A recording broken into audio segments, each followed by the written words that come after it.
எல்லாரும் வந்துட்டீங்கல்ல. இன்னைக்கு நம்ம பெட்டர் கால் சால் சீரிஸ் உடைய சீசன் 2 தான் பார்க்க போறோம். சீசன் 1 பார்க்காதவங்க ஃபர்ஸ்ட் போயிட்டு பார்த்துட்டு வந்துருங்க. அப்பதான் இந்த சீசன் 2 உங்களுக்கு புரியும். போன சீசன்ல ஜிம்மி ரொம்ப நல்லவரா இருந்தாரு. ஏதோ கையில கிடைக்கிற கேஸ் எல்லாம் அவர் பார்த்துக்கிட்டு இருந்தாரு. அப்பதான் ஜிம்மிக்கு ஒரு பெரிய கேஸ் கிடைக்குது. முதியோர் இல்லத்துல இருக்கிறவங்க ஃப்ராட் வேலை பண்றாங்கன்னு. விட்டா ஜிம்மி அந்த கேஸ்ல ஜெயிச்சிருப்பாரு. ஆனா ஜிம்மியோட பிரதர் சக்கு இந்த கேஸை நம்ம HHM கிட்ட கொடுக்கணும்னு சொல்ல ஜிம்மியும் கொடுக்க போறாரு. அங்கேயே ஒரு லாயர் ஆகலான்னு பார்த்தா அங்க லாயராக விட மாட்டாங்க. ஏன்னா ஜிம்மியோட பிரதர் சக்கு தான் ஜிம்மியை வேலைக்கு சேர்த்துக்க வேணாம்னு சொல்லியிருக்காரு. ஏன்னா ஜிம்மியோட டேலண்ட பத்தி சக்குக்கு தெரியல. ஜிம்மியும் ரொம்ப சோகமாகி அவரோட கேஸ HHM கிட்ட கொடுத்துட்டு அதுக்கான பணத்தை வாங்கிக்கிட்டு நம்ம மைக் தாத்தாவையும் மீட் பண்ணி இதுக்கப்புறம் நான் ரொம்ப மோசமானவனா இருக்க போறேன்னு சொல்லி அங்கிருந்து போயிடுறாரு. இப்ப கதை அப்படியே பிரேக்கிங் பேட் எல்லாம் முடிஞ்சு நம்ம சாலு ஒரு பெரிய மால்ல ஒரு ரெஸ்டாரண்ட்ல வேலை செய்வார்ல அந்த இடத்துக்கு போகுது. நம்ம சாலும் வேலையெல்லாம் முடிக்கிறாரு. கஸ்டமர்ஸ் எல்லாம் யாரும் இல்ல. மாலையே க்ளோஸ் பண்ணிட்டாங்க. கடைசியா ரெஸ்டாரண்ட்ல இருக்கிற குப்பையெல்லாம் அங்க இருக்கிற ஒரு குப்பை தொட்டியில போடலான்னு போகும்பொழுது அந்த டோர் க்ளோஸ் ஆயிடுது. சரின்னு இவரும் போயிட்டு ஓபன் பண்ணலான்னு பார்த்தா அந்த டோரை வெளிப்பக்கமா இருந்து தான் ஓபன் பண்ண முடியும். உள்பக்கமா இருந்து ஓபன் பண்ணா திருடன் யாரோ உள்ள வந்துட்டான்னு அலாரம் அடிக்க ஆரம்பிச்சிரும். ஆனா இவர் இங்க வேலை செய்யறவர் தானே. போலீஸே வந்தாலும் எந்த பிரச்சனையும் கிடையாது. ஆனா நம்ம சால் இப்ப இருக்கிறது ஃபேக்கான ஒரு ஐடென்டிட்டி இல்ல. சோ போலீஸ் வந்து விசாரிக்கிறன்ற பேர்ல அவரோட ஐடியா வாங்கினாங்கன்னா நம்மள புடிச்சிருவாங்களோ அப்படின்னு ஒரு பயம். அதனால அங்க இருந்து வெளியே போகாம அமைதியா அந்த இடத்துலயே உட்காந்துக்கிட்டு இருக்காரு. அங்க இருக்கிற செவுத்துல நிறைய பேர் என்னென்னமோ கிறுக்கி வச்சிருக்காங்க. இவர் கீழ இருந்து ஒரு ஆணி எடுத்து வைக்கிறாரு. நைட் ஃபுல்லா அந்த ரூம்லயே இருந்து அடுத்த நாள் இவர் மாதிரியே குப்பை போட வந்தவங்க டோரை ஓபன் பண்ண உடனேயுமே சால் அங்க இருந்து வெளியே போறாரு. அவர் அந்த ஆணியை வச்சு அந்த செவுத்துல என்ன எழுதிருக்காருன்னா SG was here, அதாவது சால் குட்மேன் இங்க தான் இருந்தாராம். சோ அழகா ஷஷாங்க் ரெடெம்ப்ஷனுடைய ரெஃபரன்ஸ் இங்க வச்சிருக்காங்க. சோ இப்ப கதை அப்படியே பிரசன்ட் டைமுக்கு வருது. நம்ம ஜிம்மிக்கு HHMல ஒர்க் பண்ணணும்னு ஆசை. ஆனா சக்கு வந்து வேலையை கொடுக்க மாட்டேன்னு சொல்லிட்டாரு. ஆனா இருந்தாலும் HHM உடைய ஒன் ஆஃப் த பார்ட்னர் ஹாவர்டும் நம்ம ஜிம்மியோட கேர்ள் ஃப்ரெண்ட் கிம்மும் சேர்ந்து ஜிம்மிக்கு ஒரு வேலைக்கு ஆஃபர் பண்றாங்க. எப்படி HHMனு ஒரு கம்பெனி இருக்கு அதே மாதிரி டேவிஸ் அண்ட் மெயின்ன்ற ஒரு கம்பெனி இருக்கு. அதுலயும் லாயர்ஸ் எல்லாம் நிறைய பேர் இருப்பாங்க. கேஸ் எடுத்து நடத்துவாங்க. சோ நம்ம ஜிம்மிய அங்க வேலைக்கு சேர சொல்றாங்க. ஜிம்மிக்கும் என்ன பண்றதுன்னு தெரியல. அப்படியே கிம்ம தனியா கூப்பிட்டு இப்ப அவங்க ரெண்டு பேருக்கு இடையிலயும் ஒரு லவ் ஓடிக்கிட்டு இருக்குல்ல. சோ ஜிம்மி கிம்மு கிட்ட இப்ப நான் அந்த டேவிஸ் அண்ட் மெயின் கம்பெனில ஜாயின் பண்றேன் இல்ல பண்ணல அப்படின்னா உனக்கு ஏதாவது பிரச்சனையா? இல்ல ஜிம்மி நீ சேர்ந்தாலும் சரி சேரலனாலும் சரி நமக்குள்ள எதுவும் மாறாது அப்படின்னா ஓகேன்னு நேரா போயிட்டு எனக்கு இந்த வேலை வேணாம், நானே ஏதாவது கேஸ் கிடைச்சதுன்னா புடிச்சிட்டு என்னமோ பண்றேன் அப்படின்னு சொல்லிட்டு ஜிம்மி அங்க இருந்து போயிடுறாரு. நேரா அந்த சலூனுக்கு தான் போறாரு. எப்பவுமே அந்த சலூனுக்கு போகும்போது அங்க குக்கும்பர் வாட்டர் இருக்கும். அதை அவர் குடிக்கலான்னு போவாரு. சலூனோட ஓனர் கஸ்டமருக்கு மட்டும் தான் அந்த குக்கும்பர் வாட்டர்னு சொல்லுவாங்க எப்பவுமே. அதே மாதிரி இப்பவும் சொல்றாங்க. ஆனா தலைவர் கிளாஸ் எல்லாம் தூக்கி போட்டு ரொம்ப காமெடியா அந்த குக்கும்பர் வாட்டரை குடிக்கிறாரு. நேரா அவரோட தம்மா துண்டு ஆபீஸ்க்கு போயிட்டு அந்த ஆபீஸரோட டோர்ல இவரோட பேரை போட்டு லாயர்னு போட்டிருக்கோம். அதை பிச்சிடுறாரு. ஏன்னா இதுக்கப்புறம் இவர் லாயரா இருக்க போறது கிடையாது. லைஃபை சந்தோஷமா என்ஜாய் பண்ண போறாராம். இந்த நேரத்துல மைக்கு ஒரு டம்மி பீஸுக்கு பாடி கார்டா போவார்ல அதே மாதிரி வெயிட் பண்ணிக்கிட்டு இருக்காரு ஒர்க்குக்காக. அந்த டம்மி பீஸும் வருது. பார்த்தா கலர்ஃபுல்லான ஒரு கார்ல. இதை பார்த்த உடனே மைக்கு கிளம்பி போய்கிட்டே இருக்காரு. யோ யோ யோ எங்கயா போற? எனக்கு பாடி கார்டா நீ வரணும். எங்க போய்கிட்டு இருக்க? இந்த மாதிரி ஒரு கார் எடுத்துக்கிட்டு போதைப்பொருள் பிசினஸ்க்குலாம் நம்ம போக கூடாது. சப்போஸ் ஏதாவது ப்ராப்ளம்னா இந்த காரை வச்சே உன்னை பிடிப்பானுங்க. அதோட இந்த மாதிரி கேவலமான கார்லாம் நான் ஏற மாட்டேன். அட மைக்கே உனக்கு வயசாயிடுச்சு அதான் உனக்கு இந்த காரை பத்தி தெரியல. உள்ள வாயா ரொம்ப ஜாலியா இருக்கும். சொன்னா கேளு. இந்த மாதிரி பிசினஸ் பண்றவங்க இந்த மாதிரி காரெல்லாம் யூஸ் பண்ண கூடாது. அதுக்கு மேல உன் இஷ்டம்னு சொல்லிட்டு மைக் அங்க இருந்து போய்கிட்டே இருக்காரு. இந்த டம்மி பீஸும் என்னமோ பெரிய வீரதீர ஆள் மாதிரி தனியா போறாராமா நேச்சோவை பாக்குறதுக்கு. சோ நேச்சோவும் அங்க வராரு. அந்த டம்மி பீஸோட காரை பாக்குறாரு. என்ன இவன் ஒரு தடவை பணம் கொடுத்ததுக்கே இப்படி வாழ்றான்னு அப்படியே மெதுவா பக்கத்துல போயிட்டு யோ கார் சூப்பரா இருக்கியா? ஓ அப்படியா உள்ள போய் வேணா செக் பண்ணி பாருங்க செமையா இருக்கும் கார்னு சொல்ல நேச்சோவும் உள்ள போயிட்டு டேஷ்போர்ட்ல இந்த டம்மி பீஸோட அட்ரஸா பாத்துறாரு. அப்புறம் வெளியே வந்து காசை கொடுத்துட்டு போதை மாத்திரையும் வாங்கிட்டு அந்த பிசினஸ் முடிச்சுட்டு அங்க இருந்து போறாங்க. ஆனா நேச்சோவுக்கு ஒரு பிளான் இருக்கு. சோ ஏதோ ஒரு ப்ராப்ளம் அந்த டம்மி பீஸுக்கு வரப்போகுது. இதனாலதான் மைக் இந்த மாதிரி காரெல்லாம் கொண்டு போகாதுன்னு சொல்லிருப்பாரு. இதே டைம்ல நம்ம ஜிம்மி ஒரு ஸ்விம்மிங் பூல்ல ஜாலியா படுத்துக்கிட்டு வைப் பண்ணிக்கிட்டு இருக்காரு ஆளு. அங்க கிம்மு வராங்க. உங்ககிட்ட கொஞ்சம் பேசணும் அப்படின்னு சொல்றாங்க. ஆனா ஒரு ஸ்விம்மிங் பூல்குள்ள வர சொல்றாரு. பக்கத்துல இருக்கிற பார்ல நான் வெயிட் பண்றேன் சீக்கிரமா வான்னு சொல்ல பின்னாடி ஜிம்மியும் போறாரு.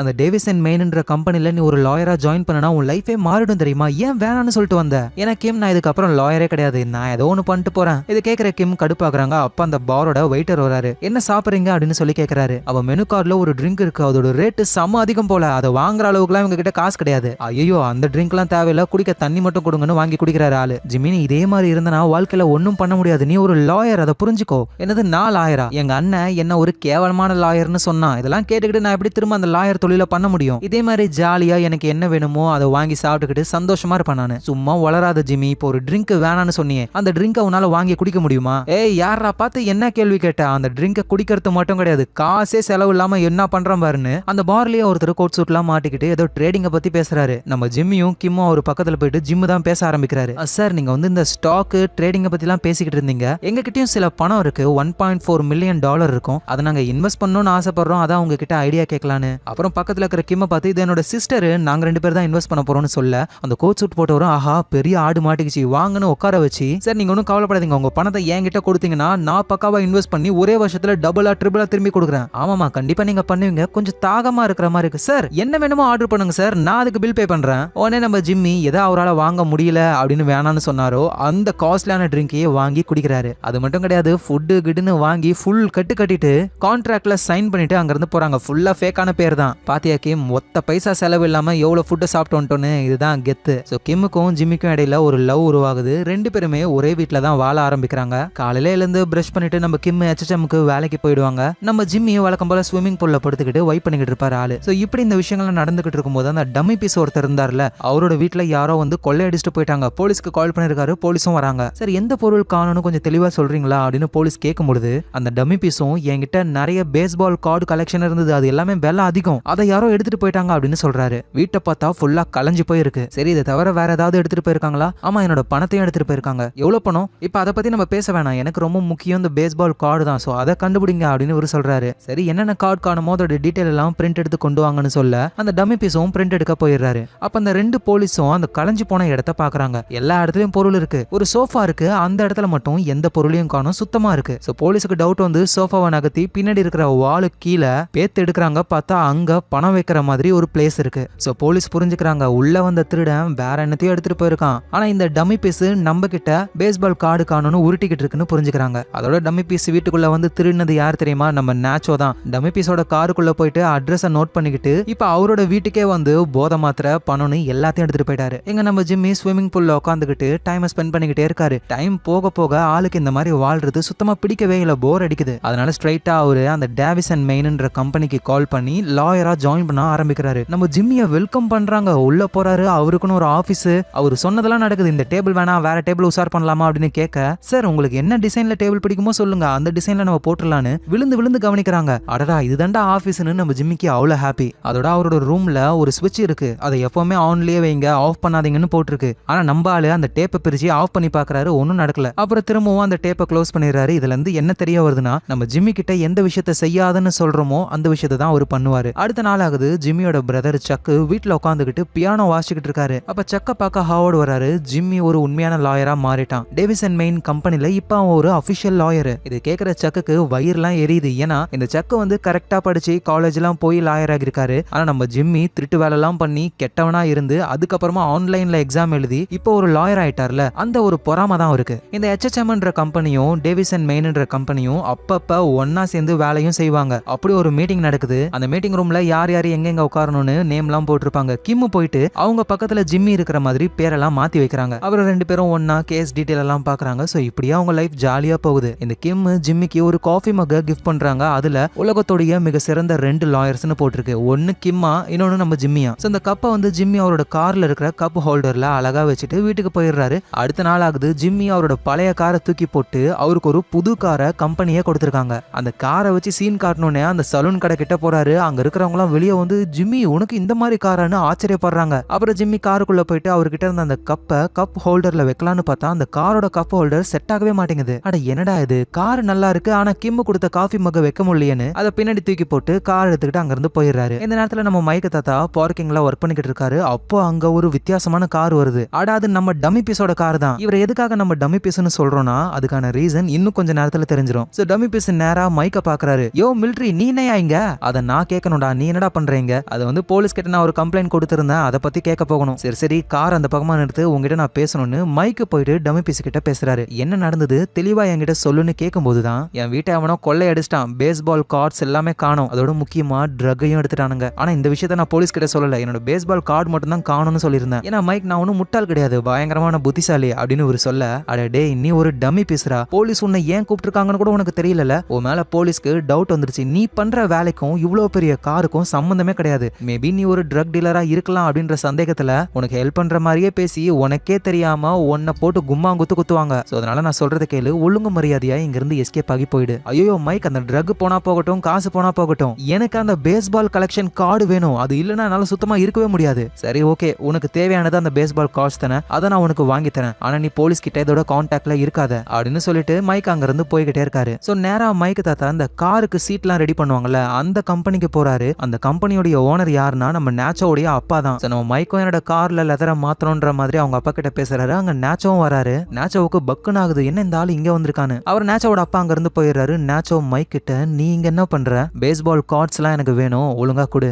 அவன் அதை பத்திரமா பாத்துக்கலன்னா அதுக்கு நான் என்ன பண்றது? எனக்கு சான்ஸ் கிடைச்சது, நான் எடுத்துட்டேன், அவ்வளவுதான். உடனே மைக்கும் அந்த டம்மி பீஸ் போலீஸ் கிட்ட விஷயத்த சொல்லிட்டான். ஆனா ட்ரக் பத்தி சொல்லல. ஆனா இந்நேரத்துக்கு போலீஸ் இதுல ட்ரக் சம்பந்தப்பட்டிருக்கு அப்படின்னு கண்டுபிடிச்சிருப்பாங்க. இதனால பிரச்சனை நமக்கு தான். உடனே நேச்சவும், பிரச்சனை எனக்கு கிடையாது, உனக்கு தான் அப்படின்னு சொல்லிட்டு போறாரு. நான் தம்பி நீ மாட்டு போய்கிட்டே இருக்க, பிரச்சனைய நான் பண்ணட்டுமா அப்படின்னு மைக்கு சொல்ல, நேச்சவும் அப்படி திரும்பி மைக் கிட்ட வந்து, யோ என் ஃபேமிலி இருக்கிற இடத்துக்கு வந்து என்ன மிரட்டுற அப்படின்னா என் ஃபேமிலியை கொன்னுடுவேன்னு சொல்ல வரியா? ஐயோ நான் அதுக்கு அவ்வளோ ரிஸ்க் எடுத்து உன் ஃபேமிலியை கொல்லணும்? அதுக்கு நேரா டியூக்கோ கிட்ட போயிட்டு உன்கிட்ட வேலை செய்யற நேச்சோன்றவன் சைடா போதை மாத்திரையை வச்சு பிசினஸ் பண்றான் அப்படின்னு சொன்னா போதும், எனக்காக அந்த டியூக்கவே உன் குடும்பத்தை மொத்தமா அழிச்சிருவான் இப்படின்னு நம்ம மைக்கு மிரட்ட, நேச்சோவுக்கும் என்ன பண்றதுன்னு தெரியல, கார்ட்ஸை கொடுக்க ஒத்துக்கிறாரு. சோ ஒரு மீட்டிங் ஏற்பாடு பண்றாங்க. நேச்சோவும் அவரோட ஆளுங்களும் சொன்ன மாதிரியே கார்ட்ஸை கொடுக்குறாங்க. ஆனா அதுக்கு பதில் அந்த டம்மி பீஸோட கார் எனக்கு வேணும்னு சொல்றாங்க. மைக்கும் ஓகேன்றாரு. ஏன்னா மைக்கு ஆரம்பத்துல இருந்து அந்த காரை பிடிக்காது. ஏன்னா போலீஸ் அழகா சந்தேகப்படுவாங்க அந்த காரை பார்த்தா. சோ இந்த டம்மி பீஸும், என் கண்ணையே உங்ககிட்ட ஒப்படைக்கிறேன், நல்லா பாத்துக்கோங்க, நல்லா கழுவுங்க, டயர்லாம் பத்திரம் தேய்க்காத மாதிரி ஓட்டுங்க. அடடே நாங்க எதுக்கிட்ட அந்த வண்டியை கழுவ போறோம்? இதை நல்லா நொறுக்கி எடைக்கு எடை போட போறோம். இந்த மாதிரி வண்டியை நான் ஓடிட்டு போனேன்னா அடுத்த நாளே நான் ஜெயில இருப்பேன். அதனால ஃபர்ஸ்ட் இந்த வண்டியை ஒழிச்சு கட்டணும். என்னங்கடா சொல்றீங்கன்னு டம்மி பீஸுக்கு புரியல. எதே என்னவோ பேஸ்பால் கார்ட்ஸ் வாங்குறதுக்காக வந்தோம், அந்த கார்டெல்லாம் கொண்டு வந்து கொடுக்குறாங்க. இவரும் செக் பண்றாரு, எல்லாமே கரெக்டா இருக்கு. அப்புறம் நேச்சமா அவரோட ஆளுங்களும் அங்க இருந்து போறாங்க. டம்மி பீஸோட காரையும் எடுத்துட்டு போறாங்க. அந்த காரை அப்படியே டயர்லாம் தேய்க்கிற மாதிரி சறுக்கிக்கிட்டே ஓடிக்கிட்டு போறாங்க. இவருக்கு இங்க வயிறுலாம் எரியுது. அப்ப அந்த டம்மி பீஸுக்கு போன் கால் வருது போலீஸ் கிட்ட இருந்து. ஏன்னா போலீஸ் டம்மி பீஸ் மேல டவுட் வச்சிருக்காங்கல்ல. எப்படியோ ஒரு வழியா நேச்சோ கிட்ட இருந்த ப்ராப்ளம் ஓவர் ஆயிடுச்சு. ஆனா இப்ப போலீஸை சமாளிக்கணும். மைக்கும் டம்மி பீஸுக்கு ஹெல்ப் பண்றேன் அப்படின்னு சொல்றாரு. இப்ப உங்களுக்கு தேவை திறமையான ஒரு லாயர். அதான் நம்ம ஜிம்மி இருக்காரு. சோ மைக்கும் ஜிம்மிக்கு கால் பண்ணி நடந்த விஷயத்த சொல்றாரு. அப்புறம் ஜிம்மி ஒரு மீட்டிங்ல இருக்காரு. பக்கத்திலேயே கிம்மும் இருக்காங்க. திடீர்னு உள்ள வந்தவங்க எல்லாருமே செல்போனை போடுங்க, எலக்ட்ரானிக் டிவைஸ் இருந்ததுன்னா எல்லாத்தையும் ஆஃப் பண்ணுங்கன்னு சொல்றாங்க. ஜிம்மிக்கு புரிய வருது, ஐயோ நம்ம அண்ணன் சக்கு வர போறானேன்னு. அதே மாதிரி சக்கு வந்து அந்த மீட்டிங்ல கலந்துக்கிறாரு. சக்கு வரத்துக்கு முன்னாடி வரைக்கும் நம்ம ஜிம்மி செமையா பேசினாரு. ஆனா இப்ப தடுமாற ஆரம்பிக்கிறாரு. உடனே பக்கத்துல இருந்த கிம் ஜிம்மி மேல கை வைக்கிறாங்க. ஜிம்மி கொஞ்சம் காம் டவுன் ஆகுறாரு. அப்புறம் நல்லபடியா பேசுறாரு. அந்த மீட்டிங்கும் முடியுது. ஜிம்மி நேரா சக் கிட்ட போயிட்டு, எதுக்காக நீங்க வந்திருக்க? ஏன் இஷ்டம், HHMோட கம்பெனியோட ஒன் ஆஃப் த பார்ட்னர் நானு, எப்ப வேணா வருவேன். நீ டேவிஸ் அண்ட் மெயின் கம்பெனியோட லாயர் தானே?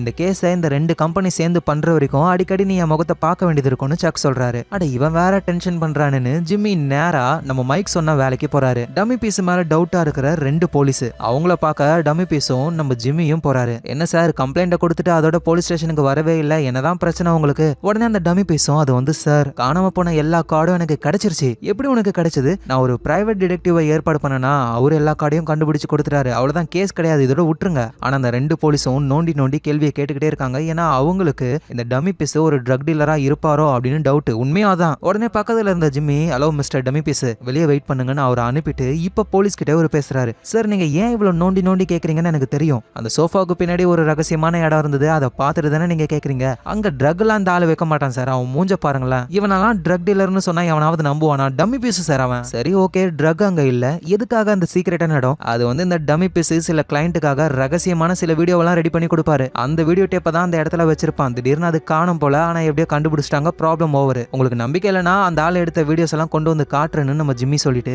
டம்மி பீஸை கூட்டிட்டு அங்க இருந்து வெளியே போறாரு. யோ லாயர், இதுக்கப்புறம் நமக்கு எந்த ப்ராப்ளமும் இல்ல, நமக்கு எந்த ப்ராப்ளமும் இல்ல. ஆனா இப்ப நம்ம கொஞ்சம் வீடியோ எடுக்க வேண்டியது இருக்கு, ஃபேக்கான எவிடன்ஸை ரெடி பண்ணணும்னு சொல்லிட்டு அங்க இருந்து போறாங்க. சோ எப்படியோ அந்த டம்மி பீஸை ஜிம்மி காப்பாத்திட்டாரு. அப்புறம் வீட்டுக்கு வராரு. கிம்மும் ஜிம்மியும் சாப்பிட்டுக்கிட்டே இருக்காங்க. அப்படி பேச்சு வாக்குல, இன்னைக்கு பிரைவேட்டா எனக்கு ஒரு கேஸ் வந்தது, அதுல ஒருத்தனை காப்பாத்துறதுக்காக ஃபேக்கா எவிடன்ஸ் எல்லாம் கிரியேட் பண்ண நானு. இதை கேட்ட உடனே கிம்மு கடுப்பாக்குறாங்க. என்ன சொல்ற ஜிம்மி, ஃபேக்கா எவிடன்ஸை கிரியேட் பண்றியா? இது வெளியே தெரிஞ்சதுன்னா உன் வேலையே போயிடும் தெரியும்ல.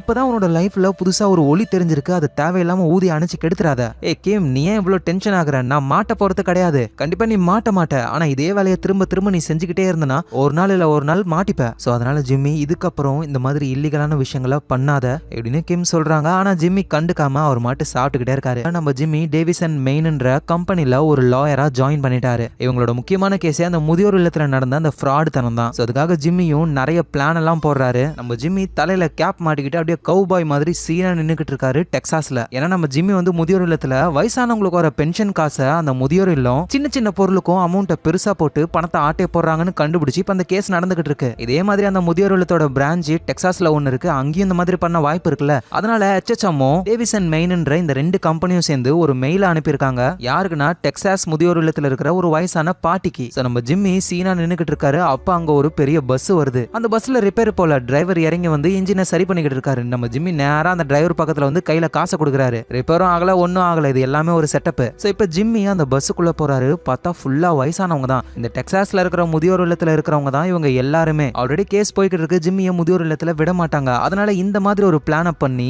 அந்த வயசானவங்களை இவரு பாக்குறாரு. அபிஷியலா HHMன்ற கம்பெனியும் டேவிசன் மெயின்ன்ற கம்பெனியும் ஒரே ஒரு பார்ட்டிக்கு தான் மெயில் அனுப்புனாங்க. சோ அந்த பார்ட்டி பார்த்துட்டு நமக்கும் இந்த மாதிரி கொடுமை நடக்க வாய்ப்பு இருக்குன்னு அவங்க சப்போர்ட்டுக்கு வரலாம். ஆனா ஜிம்மி இப்போ அந்த பஸ்ஸுக்குள்ள போயிட்டு அந்த பார்ட்டியை மட்டும் கிடையாது, அந்த பஸ்ல இருந்த எல்லாரையும் பேசி உஷார் பண்ணி சைன் பண்ண வைக்கிறாரு. சோ இந்த முதியோர் இல்லத்துடைய கேஸ HHMம் டேவிசன் மெயின் கம்பெனியும் சேர்ந்து தான் நடத்துறாங்க. அதுக்கான மீட்டிங்கும் நடக்குது. அந்த மீட்டிங்ல ஜிம்மியை சும்மா பாராட்டி தள்ளுறாங்க. எப்படிப்பா, நம்ம ஒரு மெயில் தான் அனுப்பணும், ஆனா நீ டெக்சாஸ்க்கு போயிட்டு வந்துட்டு இவ்வளவு கிளைண்ட்டை பிடிச்சிட்டு வந்திருக்க, உண்மையிலே ஜிம்மி நீ வேற லெவல் இப்படின்னு எல்லாரும் ஜிம்மியை பாராட்டிக்கிட்டு இருக்கும்போது சக்குக்கு எரிய ஆரம்பிக்குது. அவரு பேசுறாரு, எனக்கு என்னமோ இதுல ஒரு சந்தேகம் இருக்கு. நம்ம அனுப்பின மெயில பார்த்து அந்த வயசானவங்க மூலியமா இவ்வளவு பேர் வந்து ஜாயின் பண்ணிருக்காங்களா? கண்டிப்பா வாய்ப்பே கிடையாது. ஜிம்மி போயிட்டு ஒவ்வொருத்தர்கிட்டயா வற்புறுத்தி சேர வச்சிருக்கணும். உடனே ஜிம்மியும், என்ன சொல்றீங்க, அவங்க விருப்பப்பட்டு தான் நம்ம கிட்ட கிளையண்டா ஆகிருக்காங்க. சரி, நீங்க சொல்ற மாதிரியே இவ்வளவு பேரையும் நான் பார்த்து பேசியிருந்தேனா எங்க பேசிருக்க முடியும் என்னால? அந்த முதியோர் இல்லத்துல என் மூஞ்ச பார்த்தாங்கனாவே உள்ள விட மாட்டாங்க. நீங்க சொல்றத பார்த்தா நான் என்னமோ அந்த முதியோர் இல்லத்துடைய டிரைவரை உஷார் பண்ணி வண்டி ரிப்பேர் ஆன மாதிரி சீனை போட வச்சு உள்ள போயிட்டு எல்லாரையும் பார்த்து பிரைன் வாஷ் பண்ணி கிளைண்ட் ஆக்கின மாதிரிலாம் பேசுறீங்க நீங்க இப்படின்னு நம்ம ஜிம்மி பேச்சுவாக்குல உண்மையெல்லாம் வளர ஆரம்பிக்கிறாரு. ஆனா நல்ல வேலை யாரும் கண்டுக்கல. சரி, எது என்னவோ, ஜிம்மி பண்ணது உண்மையிலேயே நல்ல வேலை. நமக்கு நிறைய கிளைண்ட்ஸ் கிடைச்சிருக்காங்க. இது மூலியமா அந்த முதியோர் இல்லத்தை கோர்ட்ல நம்ம கதற விடலாம் இப்படின்னு இவங்க எல்லாரும் பேசுறாங்க. அதுக்கப்புறமா மீட்டிங்கும் முடியுது. கிம் ஜிம்மி கிட்ட பேசாம போய்கிட்டே இருக்காங்க. இவரும் போயிட்டு, என்ன ஆச்சு, மூஞ்ச திருப்பிக்கிட்டு போற? ஜிம்மி, நீ பண்ணது உண்மையிலேயே ரொம்ப நல்ல வேலை. ஆனா நீ ஏதோ ஃபோர்ஜரி பண்ணி தான் இவ்வளவு கிளைண்ட்ஸை கொண்டு வந்திருக்க, கரெக்டா?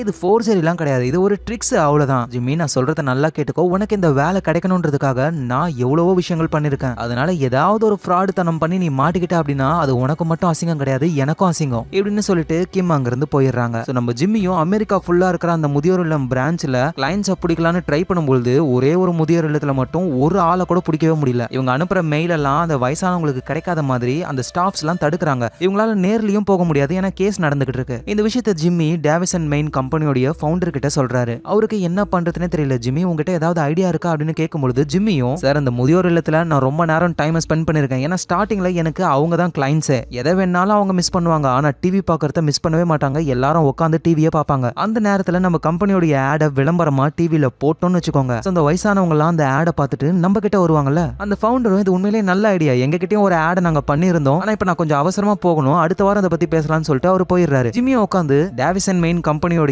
ஆடை பார்க்கலாம்னு உட்காந்து பார்த்தா ஃபுல்லா லெட்டர்ஸ்ல வருது. அப்படியே படபடன்னு படிச்சுட்டு போறாங்க. லாஸ்டா டேவிசன் மெயின் அப்படின்னு உங்க கம்பெனி லோகோ வருது. ஏண்டா இதெல்லாம் ஒரு விளம்பரமா? நம்ம கம்பெனிக்கு நான் உருவாக்குறேன்டா விளம்பரத்தை விஸ்காம் படிச்சிட்டு இருந்த பசங்களை கூட்டிட்டு வந்து, இவரோட டார்கெட் அந்த முதியோர் இல்லத்துல இருக்கிற வயசானவங்க தானே. அதனால இவருக்கு ஃபர்ஸ்ட் கிளையண்டா மாட்டின ஒரு பார்ட்டி, அதான் படிக்கட்டுல இருந்து இறங்கி வரும்போது கூட ஸ்லோவா வருவாங்களே, அந்த பார்ட்டியை வச்சு ஒரு விளம்பரத்தை உருவாக்குறாரு. அதுவும் ரொம்ப சென்டிமெண்டா பிளாக் அண்ட் ஒயிட்ல. அதை கிம்மு கூட சேர்ந்து உட்காந்து பாத்துக்கிட்டு இருக்காரு. அதை பாக்குற கிம்மு வாய் அடிச்சு போறாங்க. இது நீ டைரக்ட் பண்ணியா? அதுவும் அந்த விஸ்காம் படிக்கிற பசங்களை வச்சுக்கிட்டு வேற லெவல்ல இருக்கு. கண்டிப்பா இந்த ஆடை பாக்குற வயசானவங்களாம் டேவிசன் மெயினுக்கு கால் பண்ணுவாங்க. சோ நம்ம ஜிம்மியும் செம்ம பூஸ்டா அடுத்த நாள் ஆபீஸ்க்கு போறாரு. அந்த வீடியோ டேப்பை கொண்டு போய் டேவிசன் மெயின் கம்பெனியோட ஃபவுண்டர் கிட்ட காட்டி அவரோட பெர்மிஷனோட தானே அவர் டெலிகாஸ்ட் பண்ணணும். ஆனா ஒருவேளை அவர் வேணாம் அப்படின்னு சொல்லிட்டாருன்னா நம்ம இவ்வளவு கஷ்டப்பட்டது வேஸ்டா போயிடுமேனு அந்த ஃபவுண்டர் கிட்ட கேட்காமலே நம்ம ஜிம்மி அந்த வயசானவங்க பாக்குற டிவி சேனல், அந்த சேனலுக்கு கால் பண்ணி இந்த மாதிரி இந்த டைமுக்குலாம் எங்களோட ஆடு வரணும்னு சொல்லி பக்காவா பிளான் பண்றாரு. அடுத்த நாள் ஆகுது. இன்னும் 5 நிமிஷத்துல டிவில இவங்களோட விளம்பரம் வரப்போகுது.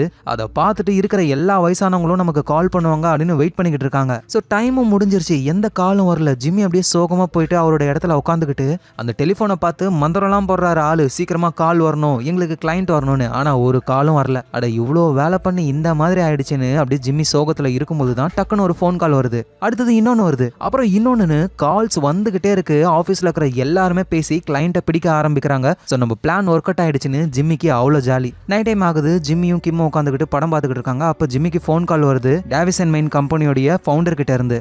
என்ன உன் பாஸ் இந்த டைம்ல கால் பண்றாரு, மேபி அந்த விளம்பரத்தை பார்த்துட்டு என்ன பாராட்ட போறாரு போலன்னு ஜிம்மி கால் அட்டென்ட் பண்ணி அப்படியே கொஞ்சம் தூரமா போயிடுறாரு. என்ன பாஸ், விளம்பரத்தெல்லாம் பாத்தீங்களா, செமையா? டேய், என்னோட கம்பெனியை பத்தி நீ விளம்பரம் போட்டிருக்க, ஆனா என்கிட்டயே அதை காட்டல. டேவிசன் மெயின் கம்பெனியோட ஃபவுண்டர் நான் ஒருத்த மட்டும் கிடையாது, இன்னும் 2 பேர் இருக்காங்க.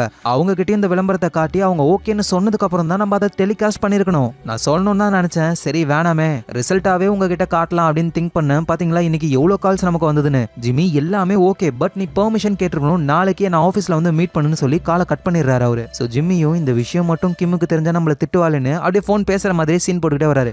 ரொம்ப தேங்க்ஸுங்க, இதெல்லாம் எனக்கு சப்ப மேட்ரு அப்படின்ற மாதிரி என்னமோ பாராட்டுறாங்களாமா இவர. இந்த நேரத்துல நம்ம மைக்கு அவரோட பேத்தி கூட விளையாடிக்கிட்டு இருக்காரு. மைக்கோட டாட்டர் இன்லா, அவங்களோட பேரு ஸ்டேசி. அவங்க ஒரு மாதிரி டென்ஷனாவே இருக்காங்க. மைக்கும் என்ன ஆச்சு என்ன ப்ராப்ளம்னு கேட்கும்பொழுது நைட்ல நான் ஒழுங்கா தூங்கவே இல்லை, ஏன் என்ன ஆச்சு ஏதாவது ப்ராப்ளமா அப்படின்னு மைக் கேட்கும் பொழுது பக்கத்து வீட்டுல ஏதோ கன் ஷூட் பண்ற மாதிரி சவுண்ட்லாம் கேட்டுது. அந்த சவுண்டை கேட்டதுல இருந்தே எனக்கு சுத்தமா தூக்கமே வரல, நான் வேணா இங்கே இருக்கட்டுமா, உங்களுக்கு பாதுகாப்பா நான் இருப்பேன் அப்படின்னு மைக் சொல்லும் பொழுது ஸ்டேசி வேணான்னு சொல்றாங்க. ஆனா இருந்தாலும் மைக்கு சும்மா விடுவாரா? ஏன்னா மைக்கு இருக்கிற ஒரே சொந்தம் அவரோட டாட்டர் இன்லாவும் அவரோட பேத்தியும் தான். அதனால நைட்டு ஃபுல்லா கார்ல உட்காந்துக்கிட்டு காவல் காத்துக்கிட்டு இருக்காரு. ஏதாவது இன்சிடென்ட் நடக்கும் அப்படின்ற மாதிரி வெயிட் பண்ணிக்கிட்டு இருக்காரு. ஆனா அப்படி எதுவும் நடக்கல. அப்பதான் திடீர்னு ஒரு கார் ஒண்ணு வருது. உடனே நம்ம மைக்கு கையில கன்னெல்லாம் எடுத்துக்கிட்டு ரெடியா இருக்காரு. பார்த்தா அந்த கார் வந்து பேப்பர் போட்டு போகுது. நம்ம ஊர்ல எல்லாம் சைக்கிள்ல தானே நம்ம பேப்பர் போடுவோம், ஃபாரின்ல ரொம்ப அப்கிரேட் போல கார்லயே வந்து பேப்பர்லாம் போடுறானுங்க. அடுத்த நாள் விடிஞ்சிருது. அந்த பேப்பரை ஒரு லேடி எடுக்கிற வரைக்கும் நம்ம மைக் அங்கேயே வெயிட் பண்ணி எந்த பிரச்சனையும் இல்லைன்னு சொல்லிட்டு நேரா அவரு ஒர்க்குக்கு போறாரு. ஒர்க்குக்கு போய் உட்கார்ந்த உடனே அவரோட டாட்டர் இன்லா ஸ்டேசி கிட்ட இருந்து கால்.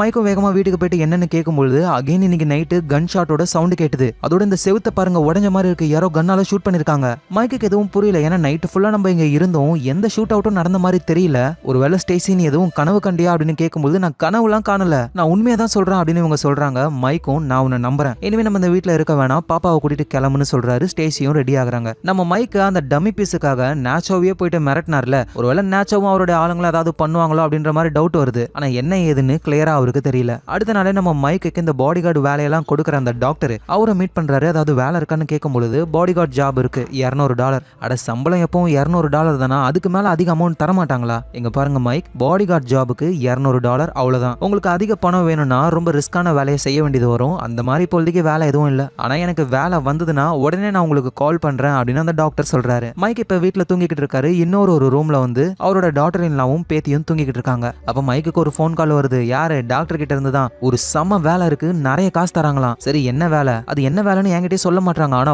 பணம் அதிகமா தர போறாங்க. அதுவும் அவங்களுக்கு வேலை செய்ய நீ தான் வேணும்னு உன்னை கேட்டு வாங்கினதே அவங்க தான். யாரா இருக்கும் அதுன்னு மைக்கு புரியல. சரி அவங்க பேர் என்ன? பேர்லாம் எனக்கு தெரியாது, இன்னைக்கு நைட்டு மீட்டிங் இருக்குன்னு சொல்றாரு.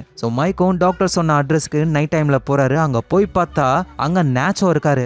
இதுல இருந்தே நம்ம ஒரு விஷயத்த புரிஞ்சுக்கணும். நேச்சோ வந்து லோக்கல்ல ஒரு கேங்ஸ்டர் மாதிரி. என்னதான் ஒரு டியூகோவுக்கு கீழே இருந்தாலும் கிட்டத்தட்ட அவர் ஒரு கேங்ஸ்டர் தான். ஆனா அவராலேயே ஒரு விஷயம் பண்ண முடியல. அதுக்கு நம்ம மைக்கோட ஹெல்ப்பை கேட்கிறாரு. மைக்கும் என்ன பிரச்சனைன்னு கேட்கும் பொழுது ஒரு ஆள் இருக்கான், அவனை நீ போட்டு தள்ளணும்னு நேச்சோ சொல்றாரு. அது யாரு என்னன்றதுலாம் போக போக தான் நமக்கு தெரிய வரும். அடுத்த நாள் ஆகுது. ஜிம்மி ஆபீஸ்க்கு போறாரு. அங்க டேவிசன் மெயின் கம்பெனியோட ஃபவுண்டர், அவர் கூடவே இன்னும் 2 ஃபவுண்டர் வந்திருக்காங்க. ஜிம்மியை போட்டு கிளின்னு கிளிக்கிறாங்க. நீ என்னதான் பண்ணது நல்லதா இருந்திருந்தாலும் எங்க கிட்ட பெர்மிஷன் வாங்கியிருக்கணும். ஜிம்மி இதுதான் லாஸ்ட் வார்னிங், இதே மாதிரி இன்னொரு ப்ராப்ளம் பண்ணனா இந்த இடத்துல நீ வேலையே செய்ய முடியாதுன்னு சொல்றாங்க. ஜிம்மியும் ஓகேன்னு சொல்லி அங்க இருந்து வந்துடுறாரு. இதே நேரத்துல கிம்மையும் போட்டு HHMல நம்ம ஹாவர்டும் சக்கும் போட்டு திட்டிக்கிட்டு இருக்காங்க. ஜிம்மி என்ன பண்ணிருக்கான்னு உனக்கு தெரியும்ல, அவன் உங்ககிட்ட அந்த விளம்பரத்தை காமிச்சானா? ஆமா, ரிலீஸ் ஆகிறதுக்கு முன்னாடியே என்கிட்ட காமிச்சான். ஆனா ஃபவுண்டர் கிட்ட பெர்மிஷனே இல்லாம தான் அவன் டெலிகாஸ்ட் பண்ண போறான்னு எனக்கு அப்ப தெரியாது. ஒரு லாயரா இருந்துகிட்டு தெரியாதுன்னு சொல்ல உனக்கு வெக்கமா இல்ல? நடக்கிறது என்னன்னு ஃபர்ஸ்ட் நம்ம தான் தெரிஞ்சுக்கணும், புரியுதா? அவன் பண்ண தப்பால இப்போ உனக்கும் தண்டனை கிடைக்க போகுதுன்னு பனிஷ்மெண்ட்டா கொடுக்குறாங்க. இந்த விஷயம் ஜிம்மிக்கும் தெரிய வந்து அவர் HHM கம்பெனிக்கு வராரு. பார்த்தா லேட் நைட்ல கிம் டாக்குமெண்ட் ரிவ்யூ பண்ணிக்கிட்டு இருக்காங்க. ஏன்னா இதுதான் அவங்க பனிஷ்மெண்ட்.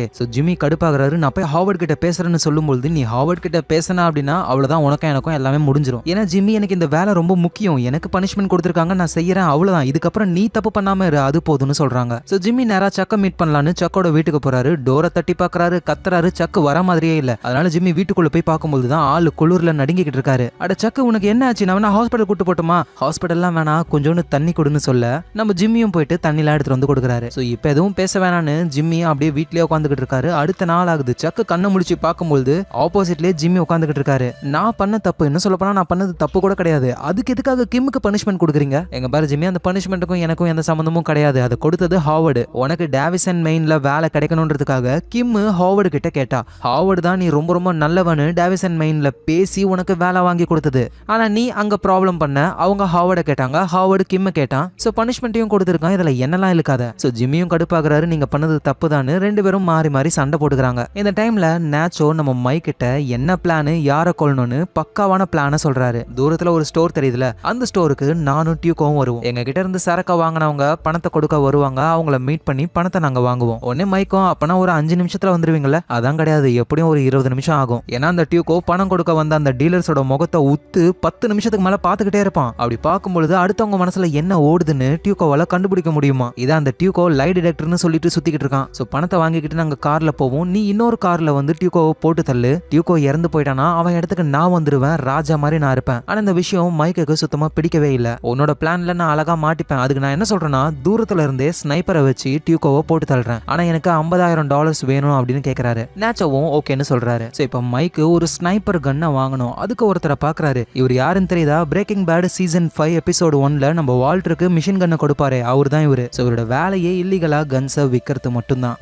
மைக்கும் ஒவ்வொரு கன்னா பார்த்துக்கிட்டே இருக்காரு. திடீர்னு அவருக்கு என்ன ஆச்சுன்னு தெரியல, நான் பிளானை சேஞ்ச் பண்ணிட்டேன், எனக்கு எந்த கன்னும் வேணும்னு சொல்லிட்டு மைக் அங்க இருந்து போயிடுறாரு. அப்புறம் நேச்சோவையும் மீட் பண்ணி என்னால டியூகோவெல்லாம் கொல்ல முடியாது, இந்த பிளானை கேன்சல்னு சொல்லிடுறாரு. நேச்சோவும் மைக்கை பார்த்து எதுக்காக நீங்க டியூகோவை கொல்ல மாட்டேன்னு சொல்றீங்க, ஏன்னா டியூகோவை கொன்னா அந்த இடத்துக்கு நீலாம் வர மாட்டேன்னு எனக்கு தெரியும், நீ ஏதோ பர்சனல் காரணத்தை மனசுல வச்சுக்கிட்டு டியூகோவை கொல்லணும்னு நினைக்கிற, நான் சொல்றது எப்பவுமே கரெக்டா இருக்கும், நீ அவனை கண்டுக்காம விட்டுடு, எந்த ப்ராப்ளமும் உனக்கு வராது. ஆனா நேச்சோ கேட்கற மாதிரியே இல்ல, நீ தான் பண்ணலன்னு சொல்லிட்டல, அதோட போய்கிட்டே இரு, அந்த டியூகோவையும் அவனோட அங்கிளையும் நான் சும்மாவே விட மாட்டேன். உடனே மைக்கும் டியூகோவை நம்ம கொல்ல வேணாம், ஆனா டியூகோ மேல உனக்கு ஒரு வெறுப்பு இருக்குல்ல, அது போற மாதிரி நான் ஒரு விஷயம் பண்றேன் அப்படின்னு நம்ம மைக் ஒரு பிளான பண்றாரு. நேச்சோ சொன்ன மாதிரியே ஒரு ரெஸ்டாரண்ட்ல நேச்சோவும் டியூகோவும் இருக்காங்க, பணத்தை கலெக்ட் பண்ணிக்கிட்டு இருக்காங்க. வெளியே நம்ம மைக்கு தாத்தா இருக்காரு, அவர் யாரோ ஒருத்தர் மாதிரி போலீஸ்க்கு கால் பண்ணி நான் அந்த ரெஸ்டாரண்ட் வழியா நடந்து போயிருந்தேன் சார், அப்போ ஒரு வயசான ஆளை போட்டு ஒருத்தன் சம்மாடி அடிச்சுக்கிட்டு இருக்கான் சார், சீக்கிரம் வாங்க சார்னு மைக்கு சொல்றாரு. அப்புறம் கார் எடுத்துக்கிட்டு நேரா டியூகோவோட காரை ஒரு இடி இடிச்சிட்டு பக்கத்துல போயிட்டு நிறுத்துறாரு. இதை டியூகோவும் நோட் பண்றாரு. இந்த டியூகோ நேச்சோ இருக்கிற அதே ரெஸ்டாரண்ட்டுக்குள்ள தான் மைக்கும் உள்ள வராரு.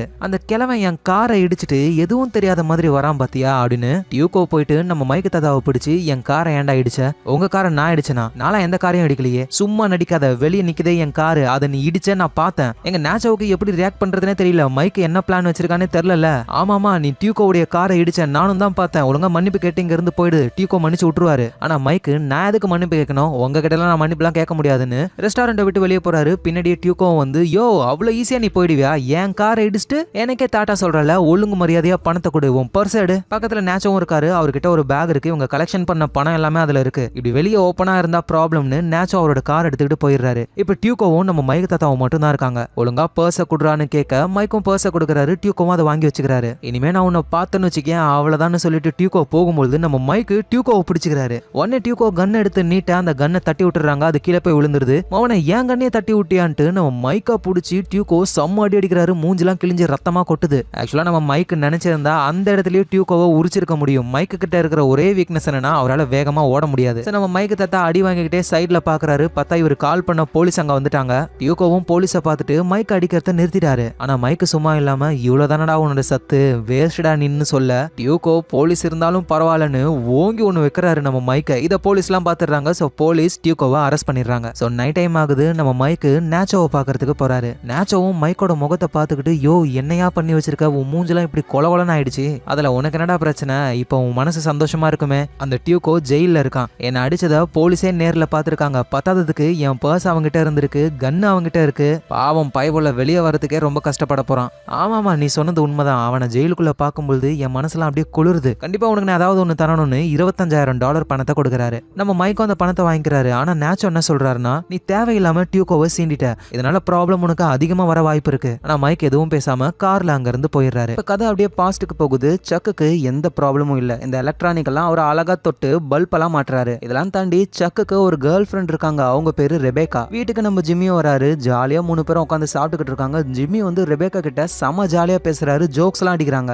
ஆக்சுவலா இந்த சக்கு இருக்காருல அவரு ரொம்பவே டெரர் பீஸ், எப்ப பார்த்தாலும் உருன்னே தான் இருப்பாரு. ஆனா ஜிம்மி எல்லார் கூடவும் செம்மையா பேசுவாரா, அதை நினைச்சே சக்குக்கு கொஞ்சம் கடுப்பு. ஜிம்மி எல்லாம் போனதுக்கு அப்புறம் ரெபேக்கா கிட்ட சக்கு காமெடி எல்லாம் பண்ண ட்ரை பண்றாரு. ஆனா மொக்க தான் வாங்குறாரு, ஏன்னா இவருக்கு காமெடி எல்லாம் வராது. சோ சக்குக்கு ரெபேக்கான ஒரு கேர்ள் ஃப்ரெண்ட் இருந்திருக்காங்க, ஆனா இப்ப ஆளு தனியா இருக்காரு. சோ என்ன நடந்ததுன்னு தெரியல. இப்ப கதை அப்படியே பிரசன்ட் டைமுக்கு வருது. நம்ம ஜிம்மி பண்ண தப்புனால டேவிஸ் அண்ட் மெயின் கம்பெனில ஒரு லேடி அப்பாயிண்ட் பண்றாங்க. அந்த லேடி நம்ம ஜிம்மி என்னென்னலாம் பண்றாரோ அதை வாட்ச் பண்ணி ஃபவுண்டர்ஸ் கிட்ட சொல்றது தான் அவங்களோட வேலையே. ஏதோ நம்ம தெரியாம பண்ணிட்டோம், அதுக்கு என்ன இந்த மாதிரிலாம் பண்றாங்கன்னு ஜிம்மியும் கடுப்பாகிறாரு. நைட்டு ரொம்ப நேரம் ஆகியும் கிம் வீட்டுக்கு வரவே இல்லை, ஏன்னா கிம் டாக்குமெண்ட் ரிவ்யூவை பண்ணிக்கிட்டு இருக்காங்க. ஸோ ஜிம்மி சண்டையும் போறாரு. கிம் இதெல்லாம் நீ பண்ண தேவையில்லை, வேணும்னே உன்னை பனிஷ் பண்றாங்க, இங்கிருந்து வந்துரு அப்படின்னு சொல்றாரு. அதெல்லாம் ஒன்றும் தேவையில்லை, நீ பண்ண தப்புனாலதான் இப்ப நான் தண்டனை அனுபவிச்சுக்கிட்டு இருக்கேன், நீ ஒன்னும் என்ன காப்பாற்ற தேவையில்லை, என்ன நான் காப்பாத்துக்கிறேன்னு அவங்க சொல்றாங்க. சோ கிம் இதே வேலையை செஞ்சுக்கிட்டு இருந்தாங்கன்னா அவங்க பெரிய லாயர் ஆக வாய்ப்பே இல்லை. சோ இந்த பனிஷ்மெண்ட்ல இருந்து நம்ம வெளியே வரணும் அப்படின்னா நமக்கு ஒரு கேஸ் வேணும். அதனால கிம் லஞ்ச் டைம் கேப்ல வந்து நிறைய பேருக்கு கால் பண்றாங்க,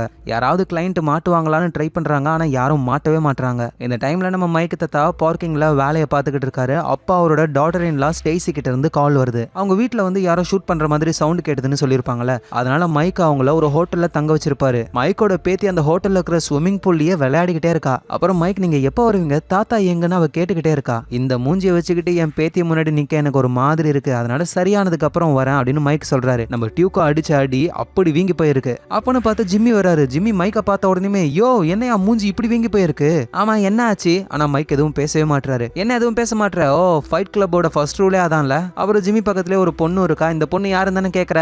நான் என்னென்னலாம் பண்றேன்றத வாட்ச் பண்றதுக்காகவே ஃபவுண்டர்ஸ் ஏற்பாடு பண்ணிருக்காங்க. சரி நான் போயிட்டு வரேன், மூஞ்சி பத்திரம் அப்படின்னு சொல்லிட்டு ஜிம்மி உள்ள போறாரு. அங்க இருக்கிற கிளர்க்கு கிட்ட ஹியரிங் வந்து வியாழக்கிழமை எனக்கு வேணும் அப்படின்னு கேட்கும் பொழுது அந்த கிளர்க்கு முடியாதுன்னு சொல்றாங்க. உடனே நம்ம ஜிம்மி ஒரு பொம்மை எடுத்து, இந்த பொம்மை பாத்தியா ரொம்ப அழகா இருக்கு, உனக்காக தான் கொண்டு வந்தேன். அதை பாக்குற அந்த கிளர்க்கும் ஐ பொம்மை அப்படின்னு அதை வாங்கலாம்னு ட்ரை பண்ணும்போது ஜிம்மி கூடவே ஒரு பொண்ணு இருக்காளா, அவ பொம்மையை பிடிங்கிடுறா. என்ன பண்ணிக்கிட்டு இருக்க ஜிம்மி, இது இல்லீகல். எனது இல்லீகலா? நான் கிஃப்டா அந்த பொண்ணு கொடுக்குறேன், இது ஒன்னும் கிஃப்ட் கிடையாது, இது லஞ்சம். சோ ஜிம்மிக்கு இந்த மாதிரி நம்ம பண்றதெல்லாம் வாட்ச் பண்றதுக்கு ஒரு பொண்ணு இருக்கிறது கடுப்பா இருக்கு. அந்த கிளர்க் லேடியும் பொம்மை அவங்க கிட்ட கொடுக்கவே இல்ல, அதனால ஹியரிங்க அடுத்த மாசத்துக்கு கொடுக்குறாங்க. ஜிம்மியும் இன்னும் எவ்வளவு நாள் தான் இந்த பொண்ணு நம்ம கூட இருக்க போறான்னு தெரியலையேன்னு கடுப்பாகிறாரு. இந்த நேரத்துல கிம் ஏதாவது கிளைண்ட் கிடைப்பாங்களான்னு கால் பண்ணிக்கிட்டே இருக்காங்க. பாத்ரூம்ல கூட கால் தான் பண்றாங்க அவங்க. ஆனா இவங்க நேரம் கிளைண்ட்னு யாரும் கிடைக்கவே இல்லை. அப்பதான் ஒரு நாள் இவங்களுக்கு போன் கால் வருது, அதுவும் ஒரு பெரிய கிளைண்ட் கிட்ட இருந்து. இவங்களும் வெளியே வந்து பேசுறாங்க. பார்த்தா அந்த கிளைண்ட் ஓகே ஆகுறாங்க. கிம்முக்கு அவ்வளவு ஜாலி, அப்படியே கத்துறாங்க சந்தோஷத்துல. அடுத்த நாளே அந்த கிளைண்ட்டை வர வைக்கிறாங்க. மேசா வர்டான்ற பேங்கையே நம்ம கிம்மு புடிச்சிட்டாங்க. இதை ஹாவர்டும் பாக்குறாரு. ஹாவர்ட் முதல்ல பேங்க் அக்கௌண்ட் ஓபன் பண்ணதே மேசா வர்டான்ற இந்த பேங்க்ல இருந்து தான். இப்போ அந்த பேங்க்ல இருந்தே கிளைண்ட்டை நம்ம கிம்மு பிடிச்சிருக்காங்களேன்னு கிம்மு மேல அவருக்கு சம மரியாதை வருது. கிம் இதுக்கப்புறம் நீ டாக்டர் ரிவ்யூ எல்லாம் பண்ண தேவையில்லை, பழைய மாதிரியே லாயர் வேலையை பாரு அப்படின்னு சொல்றாரு. இதுக்காக தான் கிம் இவ்வளவு கஷ்டப்பட்டாங்க. இனிமே அந்த பனிஷ்மெண்ட்லாம் இல்லாம இவங்க அவங்க வேலையை சூப்பரா செய்யலாம். ஹாவர்டும் சக் கிட்ட இந்த மாதிரி ஒரு பெரிய கிளைண்ட் நமக்கு கிடைச்சிருக்காங்க, அதுக்கு காரணம் கிம் தான் சொல்றாரு. சக்கும் கிம்ம பாராட்டுறாரு. அதோட ஜிம்மியை பத்தியும் ஒரு விஷயம் சொல்றாரு. ஜிம்மி ரொம்ப ரொம்ப நல்லவன், அவனுக்கு ஒரு நல்ல மனசு இருக்கு. ஆனா என்ன நம்ம எதை பண்ணக்கூடாதுன்னு சொல்றோமோ அதுதான் அவன் பண்ணுவான். அவனுக்கு நிறைய பேட் ஹேபிட்ஸும் இருக்கு. ஏதேனோ மேசா வர்டே பேங்க் கிளைண்ட்டை பிடிச்சிட்ட, ஆல் தி பெஸ்ட் அப்படின்னு சொல்லிட்டு செக் போறாரு. இந்த நேரத்துல நம்ம மைக்க தத்தா ஒரு ரெஸ்டாரண்ட்ல உட்காந்துக்கிட்டு இருக்காரு. அவரை பார்க்க ஒரு பர்சன் வராரு. யாருன்னு தெரியுதா? நம்ம ஒரு விரல் தாத்தா. பிரேக்கிங் பேட்ல தலைவருக்கு ஒரு விரல் மட்டும் தான் வேலை செய்யும், அதனாலேயே நம்ம அவரை ஒரு விரல் தாத்தான்னு கூப்பிட்டுக்கிட்டு இருந்தோம். இப்ப நம்ம ஆளுக்கு உடம்பு ஃபுல்லா வேலை செய்யுது. அதோட ஆளு செமையா பேசவும் செய்யறாரு. மைக்கு முன்னாடி உட்காந்துக்கிட்டு உன் மூஞ்ச ஒருத்தன் அடிச்சு கொலப்பனால, அவன் என்னோட அண்ணன் பையன் தான், அவன் பேரு டியூக்கோ, அவன் ரொம்ப கோவக்காரன், அதான் தெரியாதனமா உன்னை அடிச்சிட்டான், அவனுக்காக நான் உங்ககிட்ட மன்னிப்பு கேட்கறேன். நம்ம மைக்கும் சரி மன்னிச்சிட்டேன், இங்க இருந்து கிளம்புறதா, ப்ராப்ளம் இன்னும் சால்வ் ஆகல. டியூக்கோவை இப்ப அரெஸ்ட் பண்ணி வச்சிருக்காங்க. போலீஸ் கிட்ட எவிடன்ஸா டியூக்கோவுடைய கன்னு, உன்னோட பர்சனு எல்லாமே மாட்டிருக்கு. குறைஞ்சபட்சம் 10 வருஷம் அவனுக்கு ஜெயில் தண்டனை கிடைக்கும். சரி இருக்கட்டும், அதுக்கு நான் என்ன பண்றது அப்படின்னு மைக் கேட்கும்போது நம்ம ஒரு விரல் தாத்தாவும், அட பாவம்பா, பிரேக்கிங் பேட்ல ஏதோ அவருக்கு ஒரு விரல் தான் வேலை செஞ்சது, அப்ப நம்ம ஒரு விரல் தாத்தான்னு கூப்பிட்டுக்கிட்டு இருந்தோம். இப்பதான் ஆள் நல்லா இருக்காருல்ல, சோ அதனால நம்ம அவரோட பேரையே சொல்லி கூப்பிடலாம். அவரோட பேரு ஹெக்டர். அதோட இந்த சீரீஸ்ல தான் இந்த ஹெக்டர் எப்படி கை கால் வராம ஒரு விரல் தாத்தாவா மாறாருன்றதையும் காட்டுவாங்க. சோ ஹெக்டர் மைக் தாத்தா கிட்ட, இங்க பாரு, அந்த கன்னு உன்னோடதுன்னு நீ சொல்லணும், அது என்னோடதுன்னு சொன்னா போலீஸ் என்ன அரெஸ்ட் பண்ண மாட்டாங்களா? அது எப்படி உன்னை அரெஸ்ட் பண்ணுவாங்க? நீ தான் முன்னாடி போலீஸா வேலை செஞ்சிருக்கியே, சோ உங்ககிட்ட கன் இருக்கிறது நார்மலான விஷயம். அப்புறம் இது சாதாரண சண்டைன்னு டியூக்கோவை மன்னிப்பு கேட்க வச்சு இந்த கேஸையே ஒன்னும் இல்லாம பண்ணிடுவேன். இதெல்லாம் தாண்டி உனக்கு நான் $5000 பணம் தரேன். சோ டியூக்கோவை காப்பாத்தணும், அதுக்கு தடையா இருக்கிறது அந்த கன்னு தான். அந்த கன்னு உன்னோடதுன்னு சொல்லிட்டுனா டியூக்கோ அழகா வெளியே வந்துருவான். கொஞ்சம் யோசின்னு சொல்லிட்டு ஹெக்டர் அங்க இருந்து போயிடுறாரு. ஆனா நம்ம மைக்கு ஹெக்டரை கண்டுக்கிற மாதிரியே இல்ல. நைட் டைம் ஆகுது. ஜிம்மி அவரோட அபார்ட்மெண்ட்ல படுத்து தூங்கலான்னு ட்ரை பண்றாரு. தூக்கமே வர மாட்டேங்குது. சரி டிவி பார்க்கலான்னு டிவி ஆன் பண்ணா இவர் வேலை செய்யற டேவிசன் மெயின் கம்பெனியோட ஆட் ஒன்னு வருது. அதுவும் மொக்கையா ஒருத்தர் பேசுறாரு. லெட்டர்ஸ் மட்டும் தான் வருதே தவிர அதுல இம்பாக்ட் பண்ற மாதிரி ஒண்ணுமே இல்ல. நம்ம ஜிம்மி செம்மையான ஒரு ஆடை ரெடி பண்ணாரு. அதை அவங்க கண்டுக்கிற மாதிரி கூட இல்ல. நம்ம ஆடையும் போடல, நம்மள வாட்ச் பண்றதுக்கு ஒரு லேடியவும் அப்பாயிண்ட் பண்ணி வச்சிருக்காங்க. இங்க வேலை செய்யவே எனக்கு பிடிக்கலன்னு நைட்டு ஃபுல்லா அவரு வீட்டுல என்னென்னமோ பண்ணிக்கிட்டு இருக்காரு. சோ தூக்கம் வராம நேரா அந்த சலூன் கடைக்கு போயிட்டு அங்க அவரோட ஆபீஸ் குட்டியா இருக்கும்ல, அங்க போய் படுக்கிறாரு. அவருக்கு நிம்மதியான தூக்கமும் வருது. அடுத்த நாள் ஆகுது. அந்த சலூன் கடை அம்மா வராங்க. யோ என்னையா இங்க வந்து தூங்கிக்கிட்டு இருக்க? உனக்கு தான் புது வீடு புது கார்லாம் கொடுத்தாங்கன்னு வந்து சீன் காமிச்சிட்டு இருந்த. அங்க எனக்கு தூக்கம் வரல, அதான் இங்க வந்து படுத்தேன். அதோட இந்த மாசத்துக்கான வாடகையை நான் எப்பயோ கொடுத்துட்டேன், அதனால நான் எப்ப வேணா வந்து தூங்கலாம். சரி அதெல்லாம் இருக்கட்டும், என்னோட கேர்ள் ஃப்ரெண்ட் கொடுத்த அந்த கப்புல கொஞ்சம் காஃபி எடுத்துட்டு வான்னு வாங்கிக்கிட்டு கார்ல போய் உட்காந்துக்கிட்டு அந்த கப்பு ஹோல்டர்ல வைக்கலான்னு ட்ரை பண்றாரு. அதான் பத்தவே மாட்டேங்குது. கடுப்பாக்குறாரு ஜிம்மி. இந்த டைம்ல கிம் வந்து கோர்ட்ல வாதாடிக்கிட்டு இருக்காங்க அந்த முதியோர் இல்லத்துக்கு எதிரா. வழக்கம் போலதான் அந்த கேஸ் இன்னைக்கு முடியாது போல. சோ வாய்தாவா போய்கிட்டே இருக்கு. அந்த முதியோர் இல்லத்துக்காக ஒரு கம்பெனியை வாதாடிக்கிட்டு இருக்காங்க. அதுல ரிச்சர்ட்னு ஒருத்தர் வெளியே வந்து நம்ம கிம்ம பார்த்து எப்படியா இருந்தாலும் நாங்க தோக்க தான் போறோம், ஆனா இருந்தாலும் நீங்க ரொம்பவே நல்லா வாதாடுனீங்க, நான் வேணா உங்களுக்கு லஞ்ச் வாங்கி கொடுக்கட்டுமான்னு 2 பேரும் ரெஸ்டாரண்ட்டுக்கு போறாங்க. எப்படி HHM இருக்கோ, எப்படி டேவிஸ் அண்ட் மெயின் கம்பெனி இருக்கோ, அதே மாதிரி இந்த ரிச்சர்டுக்கும் ஒரு கம்பெனி இருக்கு. நீங்க உண்மையிலேயே ஒரு நல்ல லாயர் கிம், ஆனா HHM கம்பெனில உங்களை ஒரு மாதிரி நடத்துறாங்க நாங்க கேள்விப்பட்டோம். சோ நீங்க மட்டும் எங்க கம்பெனிக்கு வந்துட்டீங்க அப்படின்னா எங்க கம்பெனியோடைய சீனியர் லாயரே நீங்க தான், உங்களை நாங்க அந்த லெவலுக்கு பார்த்துப்போம் அப்படின்னு இவர் சொல்றாரு. கிம்முக்கும் இந்த ஆஃபர் பிடிச்சிருக்கு, ஆனா என்ன ஏதுன்னு அந்த இடத்துல எதுவும் அவங்க சொல்லல. சோ கிம் வழக்கம் போல HHMல ஒர்க் பண்ணிக்கிட்டே இருக்காங்க. அப்போ ஒரு லேடி கிம் கிட்ட வந்து ஹாவர்ட் என்கிட்ட சொன்னாரு, இன்னும் 1 ஹவர்ல நீங்க அந்த முதியோர் இல்லத்துடைய டாக்குமெண்ட் எல்லாம் செக் பண்ணி ஆகணும், சோ அதனால உங்களுக்கு லஞ்ச் பிரேக் கிடையாது அப்படின்னு அந்த லேடி சொல்ல இங்க கிம்முக்கு செம கடுப்பாகுது. அவங்களுக்கு HHM கம்பெனி மேலேயே வெறுப்பு வருது. ஒரு பார்ல உட்காந்துக்கிட்டு ரிச்சர்ட்னு ஒருத்தர் ஒரு ஆஃபர் பண்ணார்ல வேலைக்கு, அவருக்கு கால் பண்ணலான்னு ட்ரை பண்ணும்போது தான் அந்த பார்லயே இன்னொரு பர்சன் அவரு கிம்முக்கு ட்ரிங்க்ஸ் வாங்கி கொடுக்கறாரு. ஆஹா, ஆடு தன்னால வந்து தலைய கொடுக்குதுன்னு கிம் உடனே ஜிம்மிக்கு கால் பண்ணி சீக்கிரமா வா, அன்னைக்கு நம்ம ஒரு பார்ல ட்ரேடிங் பண்ண ஒருத்தனை ஏமாத்தி நிறைய ட்ரிங்க்ஸ் சாப்பாடுலாம் சாப்பிட்டோம்ல, அதே மாதிரி ஒருத்தன் மாட்டிருக்கான்னு சொல்ல ஜிம்மி வராரு. 2 பேரும் சேர்ந்து அந்த ஆளை ஏமாத்த ஆரம்பிக்கிறாங்க. எந்த அளவுக்குன்னா அவர்கிட்ட இருந்து செக்கையே வாங்கிட்டாங்க அவங்க. அடுத்த நாள் ஆகுது. கிம் அந்த செக்கையே பாத்துக்கிட்டு இருக்காங்க. அதை பேங்க்ல போட்டா இவங்களுக்கு நிறைய பணம் கிடைக்கும், ஆனா கிம் வேணான்னு சொல்றாங்க. இதை ஞாபகார்த்தமா வச்சுக்கலான்றாங்க. அதோட HHM மாதிரியே இன்னொரு கம்பெனில இருந்து எனக்கு வேலை வந்திருக்கு அப்படின்னு சொல்ல ஜிம்மி ரொம்ப சந்தோஷப்படுறாரு. ஏன்னா கிம்ம வந்து அந்த HHM கம்பெனி ரொம்ப டார்ச்சர் பண்ணுது. அதே மாதிரிதான் நம்ம ஜிம்மியையும் டேவிஸ் அண்ட் மெயின் கம்பெனில கூடவே ஒரு லேடியை போட்டு வாட்ச் பண்ணிக்கிட்டே இருக்காங்க. அவருக்கும் பிடிக்கவே இல்லை. இவங்க 2 பேரும் வேலைக்கு போறாங்க. ஜிம்மி அவரோட கார்ல உட்காந்துக்கிட்டு காஃபி மக எடுத்து வைக்கிறாரு. அது செட் ஆகவே மாட்டேங்குது. அட நமக்கு எதுவுமே செட் ஆகாது போலன்னு கம்பியை கொண்டு வந்து அந்த கப் ஹோல்டரையே உடைச்சி அவரோட கப்பு செட் ஆகிற மாதிரி ஒரு பண்றாரு. இப்படி நம்ம ஜிம்மிக்கு இந்த விஷயங்கள்லாம் நடந்துகிட்டு இருக்கும்போது நம்ம மைக்கு தாத்தா கடைக்கு போயிட்டு அவரோட வீட்டுக்கு வராரு. பார்த்தா வீட்டு வாசல்ல கேவலமா ஹேர் கட் பண்ணிட்டு ஒருத்தன் உட்காந்துக்கிட்டு இருக்கான். யாரா நீ இங்க என்ன பண்ற? நான் யாருன்னு உனக்கு தெரியும், எதுக்காக இங்க இருக்கணும் தெரியும், உன்னோட பதில் என்னன்னு ஹெக்டர் கேட்டு வர சொன்னாரு. என்னால ஹெக்டர் சொன்ன மாதிரி பண்ண முடியாது, அதை மரியாதையா நான் இங்க சொல்லிக்கிறேன் அப்படின்னு மைக்கு ரொம்ப டீசென்ட்டா அந்த ஆள் அங்க இருந்து அனுப்புறாரு. ஆனா மைக்குக்கு தெரியும் அவங்க திரும்ப கண்டிப்பா வருவாங்கன்னு. சோ கடைக்கு போயிட்டு புது மேட்லாம் வாங்கிட்டு வந்திருக்காரு. அதை வீட்டு வாசல்லையும் போடுறாரு. சோ மைக்கு கிட்டையும் அதை ஒரு பிளான் இருக்கு போல. நைட் டைம் ஆகுது. மைக்கு தாத்தா வெளியே போயிட்டு திரும்ப வீட்டுக்கு வரும்பொழுது அவர் போட்ட அந்த மேட்டை லைட்டா தூக்கி பாக்குறாரு. பார்த்தா அதுல காலச்சி தடம்லாம் இருக்கு. அந்த மேட்டுக்கு கீழே ஏதோ கார்பன் பேப்பர் மாதிரி செட் பண்ணி வச்சிருப்பாரு போல. சோ உள்ள 2 பேர் இருக்கானுங்கன்னு கையில கன் எடுத்துக்கிட்டு வீட்டுக்குள்ள இருக்கிற ஒவ்வொரு ரூமா செக் பண்றாரு. கடைசியா ஒரே ரூம், அதுக்குள்ளதான் அவனுங்க இருக்கணும். ஆனா டக்குன்னு கதவை திறந்து போக கூடாதுன்னு டிவி ஆன் பண்றாரு. சோ உள்ள இருக்கிறவனுங்க மைக்கு டிவி பாத்துக்கிட்டு இருக்காரு. பின்னாடி வந்து ஷூட் பண்ணலாம்னு நினைச்சு வெளியே வரானுங்க. ஆனா மைக் அந்த 2 பேரையும் போட்டு ஊரின்னு உரிக்கிறாரு. என்னடா என்ன கொல்ல அந்த ஹெக்டர் உங்களை அனுப்பியிருக்கானா? கொல்றதுக்கெல்லாம் கிடையாது சார், உங்களுக்கு சும்மா பயம்புறுத்த தான் நாங்க வந்தோம். $5000 வாங்கிக்கிட்டு சீக்கிரமா டியூக்கோ வெளியே வரதுக்கு நீங்க ஹெல்ப் பண்ணுவீங்களாம். நான் தான் சொல்லிட்டேன்ல முடியாதுன்னு, ஒழுங்கு மரியாதையா இங்க இருந்து போங்க, இல்லைன்னா உங்களை காலி பண்ணிடுவேன்னு சொல்ல அந்த 2 பேரும் தெரிச்சுக்கிட்டு ஓடுறானுங்க. சோ மைக்குக்கும் என்ன பண்றதுன்னு தெரியல, கையெல்லாம் நடுங்க ஆரம்பிக்குது. ஏன்னா இவ்வளவு பெரிய பிரச்சனை இல்ல, அதுவும் இவ்வளவு பெரிய ஆளுங்க கூட மைக் இப்பதான் மோதவே ஆரம்பிக்கிறாரு. சோ நம்ம மைக்கோட முகம் இப்ப பார்க்க ஓரளவுக்கு நல்லா இருக்கு. அவரோட பேத்தியை பார்க்கலான்னு போறாரு. பேத்தி நல்லா ஜாலியா ஸ்விம்மிங் பூல்ல விளையாடிக்கிட்டு இருக்கா. அப்ப தூரத்துல 2 பேர் இருக்காங்க. அட இது நம்ம சின்ன மொட்டை பெரிய மொட்டை. மைக்கும் அவங்கள நோட் பண்றாரு. ஹெக்டரோட ஆளுங்க தான் இவங்க அப்படின்னு அவர் புரிஞ்சுக்கிறாரு. அந்த சின்ன மொட்டையும் பெரிய மொட்டையும் மைக்கோட பேத்தியை பார்த்து சுட்டு காலி பண்ணிடுவோன்ற மாதிரி ஹேண்ட் சிம்பிளா காட்டுறாங்க. இதை பாக்குற மைக்கு செமையா கடுப்பாகிறாரு. சரி பாப்பா வா நம்ம இங்க இருந்து போகலாம் அப்படின்னு அவரோட பேத்தியை கூட்டிட்டு போறாரு. சோ மைக் இந்த ப்ராப்ளத்தை உடனே முடிக்கணும்ன்றதுக்காக ஹெக்டரையே நேர்ல பார்க்க போறாரு.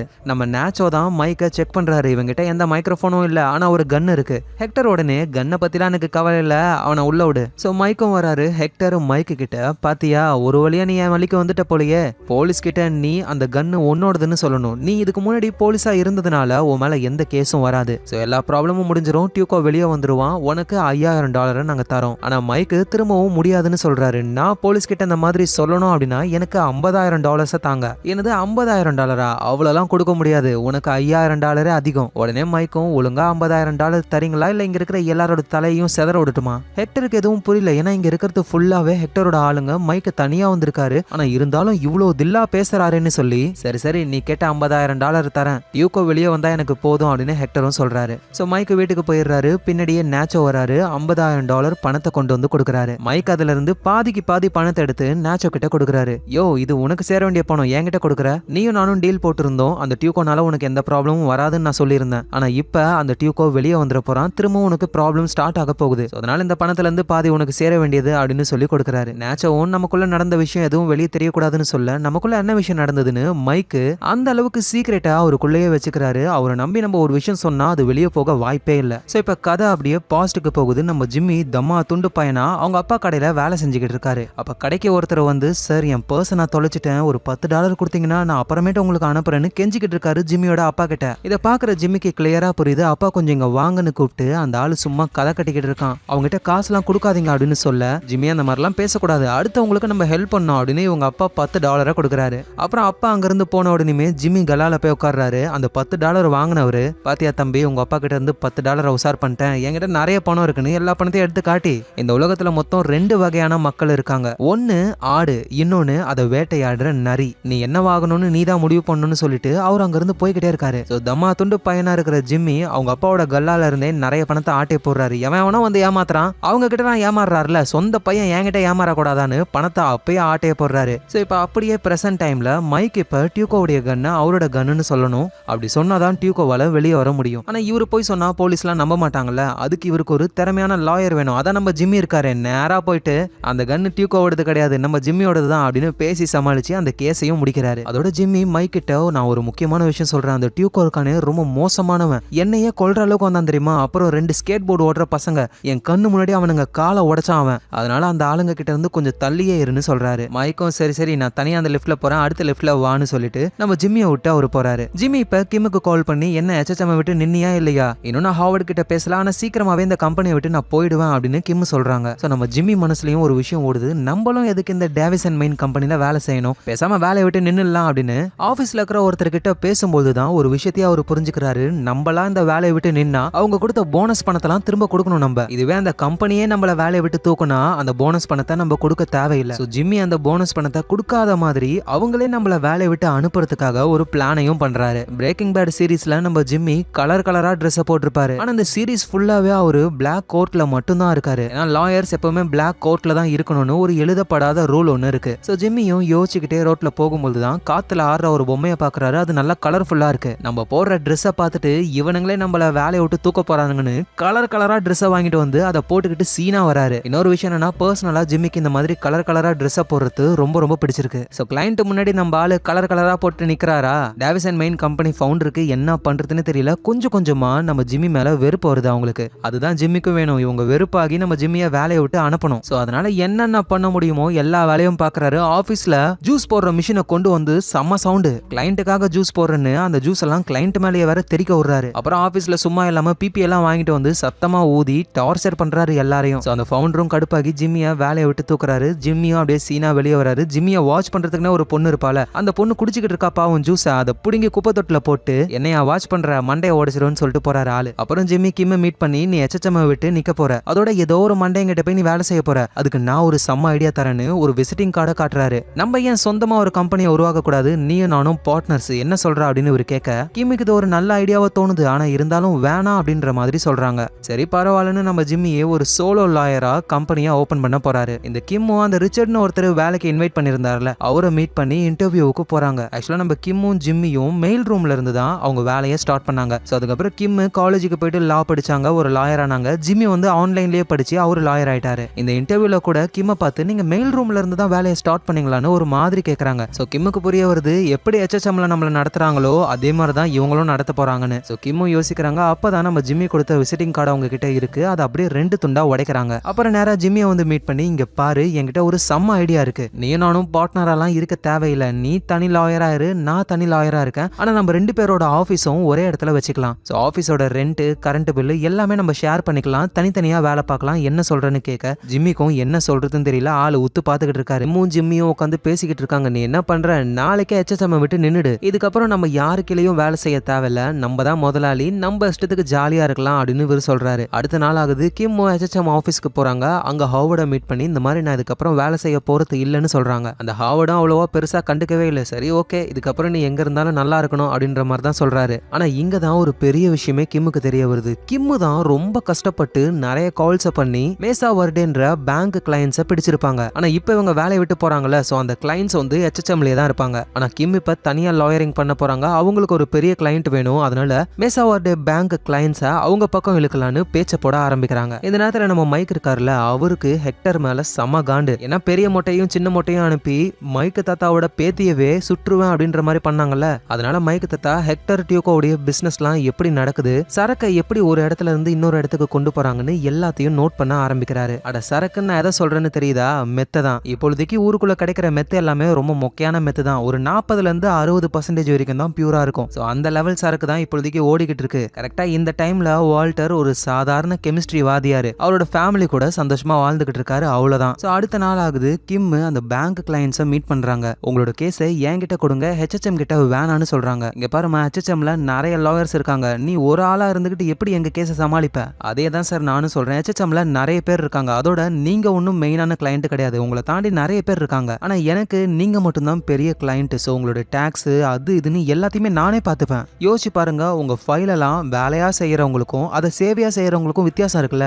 நான் உங்களுக்கு ஒர்க் பண்றத சேவையா நினைக்கிறேன் அப்படின்ற மாதிரிலாம் பிட்டு போடுறாங்க. இதை கேட்ட அந்த பேங்க் கிளையன்ஸும் ஓகேன்னு சொல்ல இவங்க ஜாலியா ஜிம்மி கிட்ட வந்து நடந்த விஷயத்த சொல்றாங்க. ஜிம்மியும் உங்களுக்கான ஆபீஸ் எல்லாம் செமையா செட் பண்ணி எல்லாத்தையும் காட்டுறாரு. சோ இவங்க வேற லெவல் லாயர்ஸா மாற ஆரம்பிக்கிறாங்க. இந்த விஷயம் ஹாவர்டுக்கு தெரிய வந்து அவரு நேரா சக் கிட்ட போயிட்டு அந்த பேங்க் கிளையன்ஸ் நம்மள விட்டு போயிட்டாங்க, அந்த கிம் வேலையை விட்டு போகும்பொழுது அந்த கிளையன்ஸையும் கூட்டிட்டு போயிட்டா. அந்த அளவுக்கு கிம்முக்கு எப்படி தைரியம் வந்ததுன்னு சக்கு கேட்கும்பொழுது கிம் கூட ஜிம்மி இருக்கான்னு சொல்ல சோ சக்கும் காண்டாகிறாரு. பிளான் போட்டு நம்மள கவுக்குறாங்களான்னு இப்ப சக்கே நேரடியா அந்த பேங்க் கிளையன்ஸை பாக்குறதுக்கு போறாரு. அவருக்கு தான் இந்த எலக்ட்ரானிக் பொருள்னாவே அலர்ஜி தானே. ஆனா இருந்தாலும் அந்த கிளையன்ஸை எப்படியாவது பிடிக்கணும்ன்றதுக்காக அந்த அலர்ஜி எல்லாம் அப்படியே உள்ளுக்குள்ளேயே வச்சுக்கிட்டு அந்த கிளையன்ஸ் கிட்ட வேற லெவல்ல பேசுறாரு. நாங்க இவ்வளவு பேர் இருக்கோம், உங்களோட டாக்ஸ்ல நிறைய பணத்தை மிச்சம் பண்றதுக்கு எங்க கிட்ட வழி இருக்கு. யோசிச்சு பாருங்க, உங்களுக்கு ஒரு மூளை பெட்டரா தெரியுதா இல்ல இங்க இருக்கிற 100 மூளை பெட்டரா தெரியுதா? அதோட எங்களுக்கு நிறைய கிளையன்ஸ் இருந்தாலும் எல்லா கிளையன்ஸும் எங்களுக்கு முக்கியம். ஆனா கிம்முக்கு இப்ப நீங்க ஒருத்தர் மட்டும் தான் கிளையண்டா இருக்கீங்க. அப்புறம் இன்னொரு கிளையண்ட் வந்தாங்கன்னா கிம்மால உங்களுக்கு ஒழுங்கா வேலை செய்ய முடியாது. ஆனா நாங்க இதை சேவையா செய்வோம்னு இவரும் உருட்ட ஆரம்பிக்கிறாரு. இந்த பேங்க் கிளையன்ஸும் புரிஞ்சுக்கிறாங்க. சரி ஓகே, நாங்க உங்ககிட்டயே இருக்கோம்னு திரும்ப அந்த கிளையண்ட் HHMக்கே போறாங்க. சோ ஹாவர்டும் சக்குக்கு தேங்க்ஸ் சொல்றாரு. சக்குக்கு இப்போ மயக்கம் வர ஆரம்பிக்குது. ஏன்னா இவ்வளவு நேரம் இந்த எலக்ட்ரானிக் பொருளுக்கு நடுவுல இருந்தார்ல. சோ அதனால அவரை ஹாஸ்பிட்டல்ல சேர்க்கறாங்க. இந்த நேரத்துல ஜிம்மி இந்த ஆர்மில ஃபிளைட்லாம் ஓட்டுவாங்கல்ல,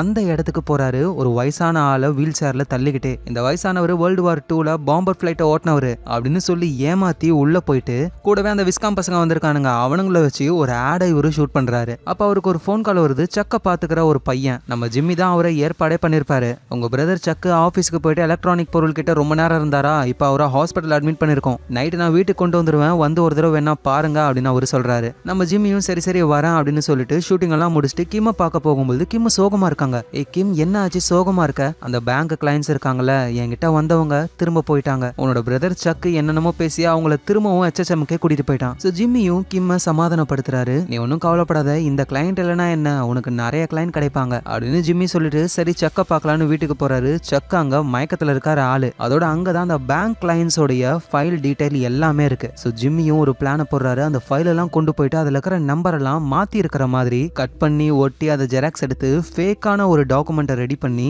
ஒரிஜினலுக்கு பதிலா அந்த ஃபேக் டாக்குமெண்ட்டை சக்கு கிட்ட வச்சிடுறாரு. அடுத்த நாள் ஆகுது. ஜிம்மி அங்கேயே தான் இருக்காரு. சக்கு கிட்ட எதுக்காக கிம்மோட கிளையன்ஸ் எல்லாம் நீங்க எடுத்துக்கிட்டீங்க? ஒரு சின்ன திருத்தம் ஜிம்மி, அந்த பேங்க் கிளையன்ஸ் HHMல தான் இருந்தாங்க, எங்க கிளையண்ட்டை திரும்ப நாங்க எடுத்துக்கிட்டோம், அவ்வளவுதான். ஆனா கிம் இல்லைன்னா அந்த பேங்க் கிளையன்ஸ் உங்களுக்கு கிடைச்சிருக்க மாட்டாங்கல்ல, ஏன் இந்த மாதிரி பண்றீங்க அப்படின்னு கேட்கும்போது சக்கு கண்டுக்கிற மாதிரியே இல்ல. ஆனா நம்ம ஜிம்மி கிட்ட தான் பிளான் இருக்குல்ல, ஃபேக் டாக்குமெண்ட்டை சக்கு கிட்ட கொடுத்துட்டாரு. சோ அந்த ஃபேக் டாக்குமெண்ட் மூலியமா என்னென்ன ப்ராப்ளம் வரப்போகுதுன்னு தெரியல. இதே நேரத்துல நம்ம மைக்கு ஹெக்டரையே ஃபாலோ பண்ணிக்கிட்டே இருக்காரு. அதான் நம்ம ஒரு விரல் தாத்தா. அதுக்கப்புறமா ஒரு பெரிய ஓஸ் பைப் எடுத்துக்கிட்டு அதுல ஓட்ட போட்டு அதுல ஆணி எல்லாம் வைக்கிறாரு. சோ எதுக்காக இவர் இப்படி பண்றாருன்னு பார்க்கும்போதுதான் அந்த ஓஸ் பைப்பை எடுத்துக்கிட்டு ஒரு பாலைவன ரோட்டு கிட்ட நம்ம மைக்கு மாஸ்க் எல்லாம் போட்டுக்கிட்டு ரெடியா நிக்கிறாரு. அங்க ஒரு வேன் வருது. அது ஹெக்டருடைய வேன் தான். இந்த வேன் மூலியமா தான் சரக்கையும் பணத்தையும் அவங்க ஸ்மகிள் பண்றாங்க. மைக் அந்த வேன் வர ரோட்ல அந்த ஓஸ்ல ஆணிலாம் மாட்டிருக்கும்ல, அதை உள்ள இழுத்து விட்டுறாரு. டயர் பஞ்சர் ஆகி அந்த வேன் ஓட்டிட்டு வந்த டிரைவரும் கன் எடுத்துக்கிட்டு மைக்க போட்டு தள்ளலாம்னு நினைக்கும் போது நம்ம மைக்கு பின்னாடி இருந்த அந்த டிரைவரை பிடிச்சி கண்ணு வாயின்னு எல்லாத்தையும் கட்டி போட்டு ஆளை கீழே படுக்க போட்டுறாரு. இந்த வேன்ல அவங்க பணத்தை ஒளிச்சு வச்சிருக்காங்க. அதுவும் எங்கன்னா டயருக்குள்ள ஒளிச்சு வச்சிருக்கானுங்க. சோ மைக்கு அந்த டயரையே கட் பண்ணி உள்ள இருக்கிற பணத்தெல்லாம் எடுத்துக்கிட்டு அங்க இருந்து சீனா போறாரு. இந்த நேரத்துல நம்ம சக்கும் ஹாவர்டும் அந்த பேங்க் கிளையன்ஸோடைய கேஸ பார்க்க போறாங்க. அந்த பேங்க் கிளையன்ஸ் வந்து இன்னொரு பிரான்ச்சை ஓபன் பண்ண போறாங்க. அதுக்கு லீகலான பெர்மிஷன் எல்லாம் வாங்கணும்ல, அதுக்காக கோர்ட்ல வந்து ஜட்ஜஸ் கிட்ட பேசும்போது தான் ஜட்ஜ் ஒரு மிஸ்டேக்கை கண்டுபிடிக்கிறாரு. புதுசா ஓபன் பண்ண போற பிரான்ச்சோட அட்ரஸ் வந்து பேங்க் கிளையன்ஸ் கொடுத்த ஒரிஜினல் டாக்குமெண்ட்ல வேற மாதிரி இருக்கு, HHMல இருந்து கொடுத்த டாக்குமெண்ட்ல வேற மாதிரி இருக்குன்னு புரிஞ்சுக்கிறாரு. அட நம்ம ஜிம்மி தான் வெட்டி கிட்டி ஒட்டி அட்ரஸையே மாத்தி விட்டாரு. கோர்ட்ல நம்ம நேமோட ஒரு லெட்டர் மிஸ் ஆச்சுன்னா கூட ரொம்ப நாள் நம்மள வெயிட் பண்ண வைப்பாங்க. ஆனா இவங்க பெரிய கிளைண்ட்ஸ், அதுவும் இவ்வளவு பெரிய தப்ப நீங்க எப்படி பண்ணலாம்னு சக்கையும் ஹாவர்டையும் அவங்க கேக்குறாங்க. ஆனா இந்த வேலை சீக்கிரமா முடியும்னு நினைச்சாங்க. இப்ப 6 வாரம் அவங்க வெயிட் பண்ணணும். சோ சக்குக்கும் ஹாவர்டுக்கும் அவமானம் ஆயிடுது. வீட்டுல வந்துட்டு சக்கு செக் பண்ண ஆரம்பிக்கிறாரு, எப்படி மிஸ்டேக் ஆகும்னு. ஹாவர்டும் நம்ம எல்லாருமே மிஸ்டேக் பண்றவங்க தான், தெரியாம மிஸ்டேக் ஆகிருக்கும்னு சொல்லும்போது தான் சக்கும் மிஸ்டேக் எல்லாம் பண்ணல, இது எல்லாத்துக்கும் காரணம் அந்த ஜிம்மி தான் சொல்றாரு. இந்த நேரத்துல நம்ம மைக்கு தத்தா தூரத்துல இருந்து ஹெக்டரை பாக்குறாரு. ஹெக்டர் செம டென்ஷன்ல இருக்காரு, ஏன்னா பணம் எல்லாம் போயிடுச்சுல. நம்ம மைக் அந்த பணத்தை வச்சு பார்ல இருக்கிற எல்லாருக்கும் ட்ரீட் வைக்கிறாரு. அடுத்த நாள் ஆகுது, நம்ம ஜிம்மியும் கிம்மும் அவங்க ஆபீஸை ரெடி பண்ணிக்கிட்டு இருக்காங்க. அப்ப கிம்முக்கு ஒரு கால் வருது. அந்த பேங்க் கிளைண்ட்ஸ் திரும்ப கிம்மு கிட்டே வந்துட்டாங்களாம். சோ கிம்முக்கு அவ்வளவு சந்தோஷம். இந்த வேலையெல்லாம் பார்த்தது நம்ம ஜிம்மி தான், ஆனா எதுவும் தெரியாத மாதிரி சூப்பர்ப்பா, எச்எச்எம் விட்டுட்டு உங்ககிட்ட வராங்கன்னா நீ பெரிய ஆளு தான் அப்படின்ற மாதிரிலாம் சொல்றாரு. அதோட நம்ம சக் இருக்கார்ல, அவரு ஜிம்மியையும் கிம்மையும் கூப்பிடுறாரு அவரோட வீட்டுக்கு. சோ இவங்களும் அவரோட வீட்டுக்கு போறாங்க. அங்க சக்கு இந்த மாதிரி பேங்க் கிளைண்ட்ஸோட டாக்குமெண்ட்லாம் மாறி போயிருக்கு, அதுக்கு காரணம் ஜிம்மி தான் சொல்றாரு. உடனே கிம் ஜிம்மிக்கு சப்போர்ட் பண்றாங்க. ஜிம்மி தான் பண்ணான்னு உங்ககிட்ட ஏதாவது ஆதாரம் இருக்கா? ஆதாரம்லாம் எதுக்கு? இவன் இதுக்கு முன்னாடி ஃபோர்ஜரி வேலை பண்ணிக்கிட்டு இருந்தவன், இப்ப அதே வேலையை தான் இங்கேயும் பண்ணிருக்கான். உடனே கிம், எனக்கு தெரியும் ஜிம்மி பெர்ஃபெக்டான ஆளு கிடையாது, ஆனா அவன் இந்த மாதிரி ஆனதுக்கு காரணம் நீங்க தான். ஜிம்மி உங்ககிட்ட எதிர்பார்த்தது எல்லாமே ஒரு அன்பு மட்டும்தான். நீங்க என்னதான் வெறுத்தாலும் அவன் உங்களை வந்து பாத்துக்கிட்டு இருந்தான். ஜிம்மி தான் இந்த ஃபோர்ஜரி வேலையை பண்ணிருக்காரு அப்படின்னா ஆதாரத்தை காட்டுங்க, இல்லனா எதுவும் பேசாதீங்க அப்படின்னு சொல்லிட்டு கிம்மும் ஜிம்மியும் போயிடுறாங்க. கார்ல உட்கார்ந்த உடனே கிம் ஜிம்மியை போட்டு குத்துன்னு குத்துறாங்க. ஏன்னா ஜிம்மி தான் இந்த வேலையை பார்த்திருக்காருன்னு கிம்முக்கு தெரியும். எதேனவோ இப்ப எந்த எவிடன்ஸும் இல்லாததுனால இவங்க 2 பேரும் தப்பிச்சாங்க. சோ ஜிம்மி இப்ப அந்த விஸ்காம் பசங்க கூட சேர்ந்துக்கிட்டு ஆட ஷூட் பண்ண ஆரம்பிக்கிறாரு. ஒரு ஸ்கூல்ல தலைவர் அப்படியே மாசா நிப்பாரு, பின்னாடியே அமெரிக்கன் பிளாக் பறக்கிற மாதிரி செம்மையான ஷாட் எடுக்கிறாங்க. இந்த டைம்ல நம்ம மைக் ரெஸ்டாரண்ட்ல இருக்காரு. அப்ப அவருக்கு ஒரு போன் கால், நேச்சோ கிட்ட இருந்து நம்ம உடனே மீட் பண்ணணும்னு. சோ 2 பேருமே மீட் பண்றாங்க. நேச்சோ மைக் கிட்ட, எங்களோட ட்ரக்கை ஏதோ ஒரு கும்பல் ஹைஜாக் பண்ணிடுச்சு, எனக்கு டவுட் எல்லாமே ஓ மேலதான். பரவாயில்ல நேச்சோ, கரெக்டா கண்டுபிடிச்சிட்டேன், நான் தான் அதை பண்ணேன். இங்க பாரு மைக், நான் ஒன்னும் உன்னை பிளாக்மெயில் பண்ணலாம் வரல, நீ எல்லாத்தையும் கரெக்டா பண்ணியா? உன் கூட வந்த ஆளுங்களா நம்பிக்கையான ஆளுங்களா? ஏன்னா நீ மாட்டினா உன் கூடவே சேர்ந்து நானும் மாட்டுவேன். அட அந்த தம்மா துண்டு வேனை ஹைஜாக் பண்றதுக்கு ஆளுங்களாமா கூட்டிட்டு போவாங்க, நான் ஒத்த ஆளா தான் அந்த வேனை ஹைஜாக் பண்ணனா அவரு சொல்றாரு. எனது நீ ஒரு ஆளு மட்டுமா? அதுக்கு வாய்ப்பே இல்லையே. அதோட உங்க டிரைவர் என்ன பார்க்கவும் இல்ல, நான் மாஸ்க் வேற போட்டுக்கிட்டு இருந்தேன். அதோட அவனை சாகடிக்காம உயிரோட தான் விட்டு வந்தேன். எனக்கு தேவை பணம், அதை நான் எடுத்துட்டேன். அதோட இதுக்கப்புறம் உங்க பாஸை நான் டிஸ்டர்ப் பண்ண போறதே கிடையாது. இது கேட்கிற நேச்சவும், சரி அதெல்லாம் இருக்கட்டும், டயருக்குள்ளதான் நாங்க பணத்தை வச்சிருக்கோம்னு உனக்கு எப்படி தெரியும்? ஏண்டா நீங்களாம் என்னமோ பெரிய புத்திசாலின்னு நினைச்சு சுத்திக்கிட்டு இருக்கீங்க, ஆனா உங்களுக்கும் மேல நான் இருக்கேன். சரி எதே என்னவோ மைக், இதோட இந்த பிரச்சனையை விட்டுடு, ஏன்னா இதுக்கு மேல நீ தோண்ட நானும் வந்து மாட்டுவேன். இப்பதான் மைக்கு ஒரு டவுட் வருது, உங்க டிரைவரை நான் நடு ரோட்ல விட்டுட்டு வந்தனே, அவனை எப்படியும் போலீஸ் கண்டுபிடிச்சிருப்பாங்க, ஆனா அந்த மாதிரி போலீஸ் கம்ப்ளைண்ட் எதுவும் வரவே இல்லையே, எப்படின்னு கேட்கும்போதுதான், நீ சொன்னது கரெக்ட் தான் மைக், ரோட்ல இருந்த எங்க டிரைவரை ஒரு போலீஸ் தான் கண்டுபிடிச்சாரு. போலீஸ் கிட்ட இருந்து மொபைல் போனை வாங்கி எங்க டிரைவர் எங்களுக்கு கால் பண்ணா. உடனே நாங்க அந்த இடத்துக்கு போய் அந்த போலீஸை போட்டு தள்ளிட்டோம். சோ அதனாலதான் விஷயம் எதுவும் வெளியே வரலன்னு சொல்லிட்டு நேச்சோ போறாரு. இங்க மைக் ரொம்ப டென்ஷன் ஆகுறாரு. ஏன்னா இதே மாதிரி தானே மைக்கோட பையனை கொன்னாங்க. இப்ப நம்மளால ஒரு நேர்மையான போலீஸ் ஆபீசர் இறந்து போயிருக்காரு, அதுக்கு நம்ம தான் காரணம்னு ஒரு மாதிரி குற்ற உணர்ச்சியில அவர் இருக்காரு. நைட் டைம் ஆகுது, நம்ம ஜிம்மி அந்த ஜெராக்ஸ் கடைக்கு போறாரு. ஏன்னா அங்கதான் அந்த டாக்குமெண்ட்டை கட்டி ஒட்டி ஃபோர்ஜரி வேலை பண்ணாரு. அந்த ஜெராக்ஸ் கடைக்காரங்கிட்ட போயிட்டு, ஜிம்மி என்னை பத்தி யாராவது விசாரிக்க வந்தாங்கன்னா தெரியவே தெரியாதுன்னு சொல்லு, அப்புறம் உன் கடையில இருக்கிற கேமரால கண்டிப்பா நான் ரெக்கார்ட் ஆகியிருப்பேன், அதையும் மொத்தமா அழிச்சிரு, அதுக்கான பணம்னு எல்லாத்தையும் கொடுக்கறாரு. அந்த ஜெராக்ஸ் கடைக்காரரும் ஓகேன்னு சொல்ல கொஞ்ச நேரம் கழிச்சு சக் அந்த கடைக்கு வராரு. அவரும் அந்த கடைக்காரரை போட்டு மிரட்டுறாரு, ஒழுங்கு மரியாதையா சொல்லு, இவன் வந்தான் தானே உன் கடையில வந்து தான் என்னமோ ஃபோர்ஜரி வேலை பண்ணிருக்கான். ஆனா அந்த ஜெராக்ஸ் கடைக்காரரு ஜிம்மி சொன்ன மாதிரியே, நான் இந்த மாதிரி ஒரு ஆளை பார்த்ததே இல்ல, ஒழுங்கு மரியாதையா போறீங்களா இல்ல போலீஸ்க்கு கால் பண்ணட்டுமான்னு இவரு மிரட்டுறாராம். ஆனா சக் அங்க இருந்து போற மாதிரியே இல்ல, எனக்கு ஒழுங்கா பதில் சொல்லி, இல்லன்னா அவ்வளவுதான்னு கத்திக்கிட்டு இருக்காரு. அதோட அந்த இடம் ஃபுல்லாவே எலக்ட்ரானிக் பொருள்ஸ் நிறைய இருக்குல்ல, அதனால சக்கோட உடம்பு ஒரு மாதிரியாகி அப்படியே கீழே விழுந்துடுறாரு. டேபிள்ல ஒரு தலை இடிச்சு அங்கேயே ஆளு மயக்கம் போட்டுறாரு. உடனே 911க்கு கால் பண்ணி ஹாஸ்பிட்டல்ல சேர்க்கறாங்க. இப்ப கதை அப்படியே பாஸ்ட்டுக்கு போகுது. ஜிம்மி சக்கோடைய அம்மா உடம்பு முடியாம ஹாஸ்பிட்டல்ல இருக்காங்க. அவங்க மயக்கத்திலேயே இருக்காங்க, கண்ணை முழிச்சு கூட பார்க்கல. சோ ஜிம்மி வந்து சாப்பிட ஏதாவது வாங்கிட்டு வரலான்னு வெளியே போறாரு. அந்த நேரத்துல அம்மா கண்ணை முழிச்சு பாக்குறாங்க. அம்மா வாயில இருந்து வந்த வார்த்தையே ஜிம்மி இங்க இருக்கானா அப்படின்றது மட்டும்தான். பக்கத்துல இருந்த சக்கு, ஜிம்மி இங்க இல்லம்மா நான் தான் இருக்கேன் அப்படின்னு சொல்றதுக்குள்ளேயே அம்மா இறந்து போயிடுறாங்க. சோ சக்கு வெளியே வராரு. ஜிம்மியும் ஃபுட்டை வாங்கிட்டு வந்து, என்ன வெளியே இருக்க, அம்மா இறந்து போயிட்டாங்கடா, அம்மா கண்ணை முடிச்சு பார்த்தாங்களா, ஏதாவது பேசினாங்களா அப்படின்னு சொல்லும் பொழுது, இல்ல அவங்க கண்ணை கூட முழிச்சு பார்க்கல, எதுவும் பேசவே இல்லைன்னு சக்கு போய் சொல்றாரு. அவர் என்ன சொல்லிருக்கணும், அம்மா பேசினாங்க, சாகர நிலைமையில கூட உன் பேரை சொன்னாங்கன்னு சொல்லும் பொழுது ஜிம்மிக்கு மனசு ஓரளவுக்கு ஆறுதலாவது இருக்கும். ஆனா சக்கு எதுவுமே சொல்லாம அவங்க கண்ணையே முழிக்கலன்னு சொல்லிடுறாரு. சோ இந்த அளவுக்கு சக்குக்கு ஜிம்மி மேல ஏன் வெறுப்புனே தெரியல. இப்ப அப்படியே பிரசன்ட் டைம்ல சக்குக்கு அடிபட்டிருக்குல, 911க்கு கால் பண்ணி ஹாஸ்பிட்டலுக்கு கொண்டு போறாங்க. அங்க டாக்டர்ஸ் எல்லாம் லைட் அடிக்கிறது, ஸ்கேன் பண்றதுன்னு, இவருக்கு எலக்ட்ரானிக்னாவே பிடிக்காது, ஆனா அதை தான் யூஸ் பண்றாங்க. இவரோட ப்ராப்ளம் இன்னும் ரொம்ப மோசமாகுது. சோ ஜிம்மியோட மைண்டுக்குள்ள என்ன ஓடுதுன்னா, சக்கு இந்த நிலைமைக்கு ஆனதுக்கு காரணம் நம்ம தான் போலன்னு அவருக்கு ஒரு கில்ட். அதனால சக்கு இருக்கிற அந்த ஹாஸ்பிட்டல்லே இருக்காரு. சக்க எம்ஆர்ஐ ஸ்கேன் குள்ளலாம் அனுப்புறாங்க.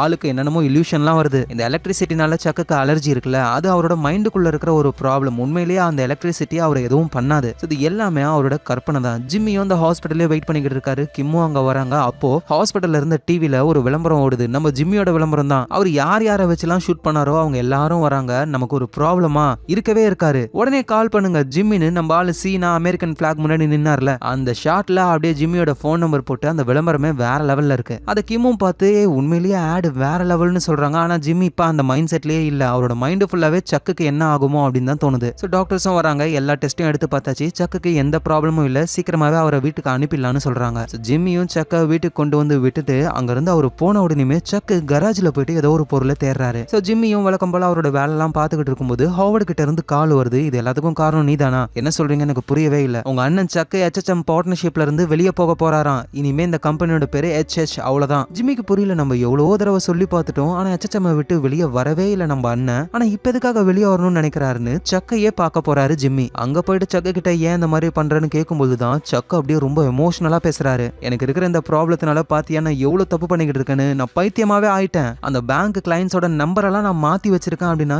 எந்த அளவுக்கு நான் முத்தி போயிட்டேன் பாரு. நான் ஒரு லாயரே கிடையாது, எப்படி எல்லாத்தையும் மாத்தி மாத்தி எழுதிருக்கேன்னு இவர் திரும்ப திரும்ப அந்த பேங்க் கிளைண்ட பத்தியே பேச ஜிம்மிக்கு மனசே கேட்கவே இல்லை. அதனால சக்கு கிட்ட உண்மையை சொல்ல ஆரம்பிக்கிறாரு. எங்க பாரு சக், நீ எந்த தப்பும் பண்ணல. உண்மையிலேயே நீ உன் வேலையில கில்லி மாதிரி தான் இருக்க. ஆனா அந்த பேங்க் கிளைண்ட்ஸ் கிம் கிட்ட போகணும்ன்றதுக்காக நான் தான் ஃபோர்ஜரி வேலையை பண்ணேன். அதனால நீ எதுவும் நினைச்சுக்காத, நீ எப்பவும் போலயே நார்மலா இரு அப்படின்ற மாதிரி சொல்லிட்டு ஜிம்மி அங்க இருந்து போறாரு. ஆனா பார்த்தா இது எல்லாமே பக்காவான பிளான். இந்த சக் இருக்கார்ல, அவரு ஜிம்மிய இந்த மாதிரி எமோஷனலா பேசி உண்மையை கக்க வச்சுட்டாரு. அது மட்டும் கிடையாது, ஜிம்மி ஒரு நேரம் பேசின எல்லாத்தையுமே ஒரு டேப்ல ரெக்கார்டும் பண்ணிருக்காரு. இந்த டேப்பை தான் அவர் கராஜ்ல ரொம்ப நேரமா தேடிக்கிட்டு இருந்தாரு. சோ சக்கு போட்ட பிளான்ல இப்ப ஜிம்மி மாட்டிக்கிட்டாரு. அந்த விஷயம் ஜிம்மிக்கே தெரியல இப்ப. சோ இப்படி இந்த விஷயங்கள்லாம் நடந்துகிட்டு இருக்கும்போது நம்ம ஒரு விரல் தாத்தா ஹெக்டர் இருக்காருல, அவரை போட்டு தள்ளணும்னு முடிவுக்கே வந்துட்டாரு. ஆனா அதுக்கு இவருக்கு ஒரு ஸ்னைப்பர் கன்னு வேணும். ஆல்ரெடி ஒரு கன்னை ஒருத்தர்கிட்ட இருந்து வாங்கலாம்னு ட்ரை பண்ணிருப்பாரு. அவரை வேணான்னு சொல்லிருப்பாருல. இப்ப திரும்பவும் அவர்கிட்ட இருந்தே கன்னை வாங்கி ரொம்ப தூரமா இருக்கிற டார்கெட்டை எப்படி ஷூட் பண்றதுன்னு பிராக்டிஸ்லாம் எடுக்கிறாரு. அதுக்கப்புறமா ஹெக்டர் அந்த பெரிய மொட்டை சின்ன மொட்டை நேச்சோலாம் இருக்கிற அந்த இடத்துக்கு போய்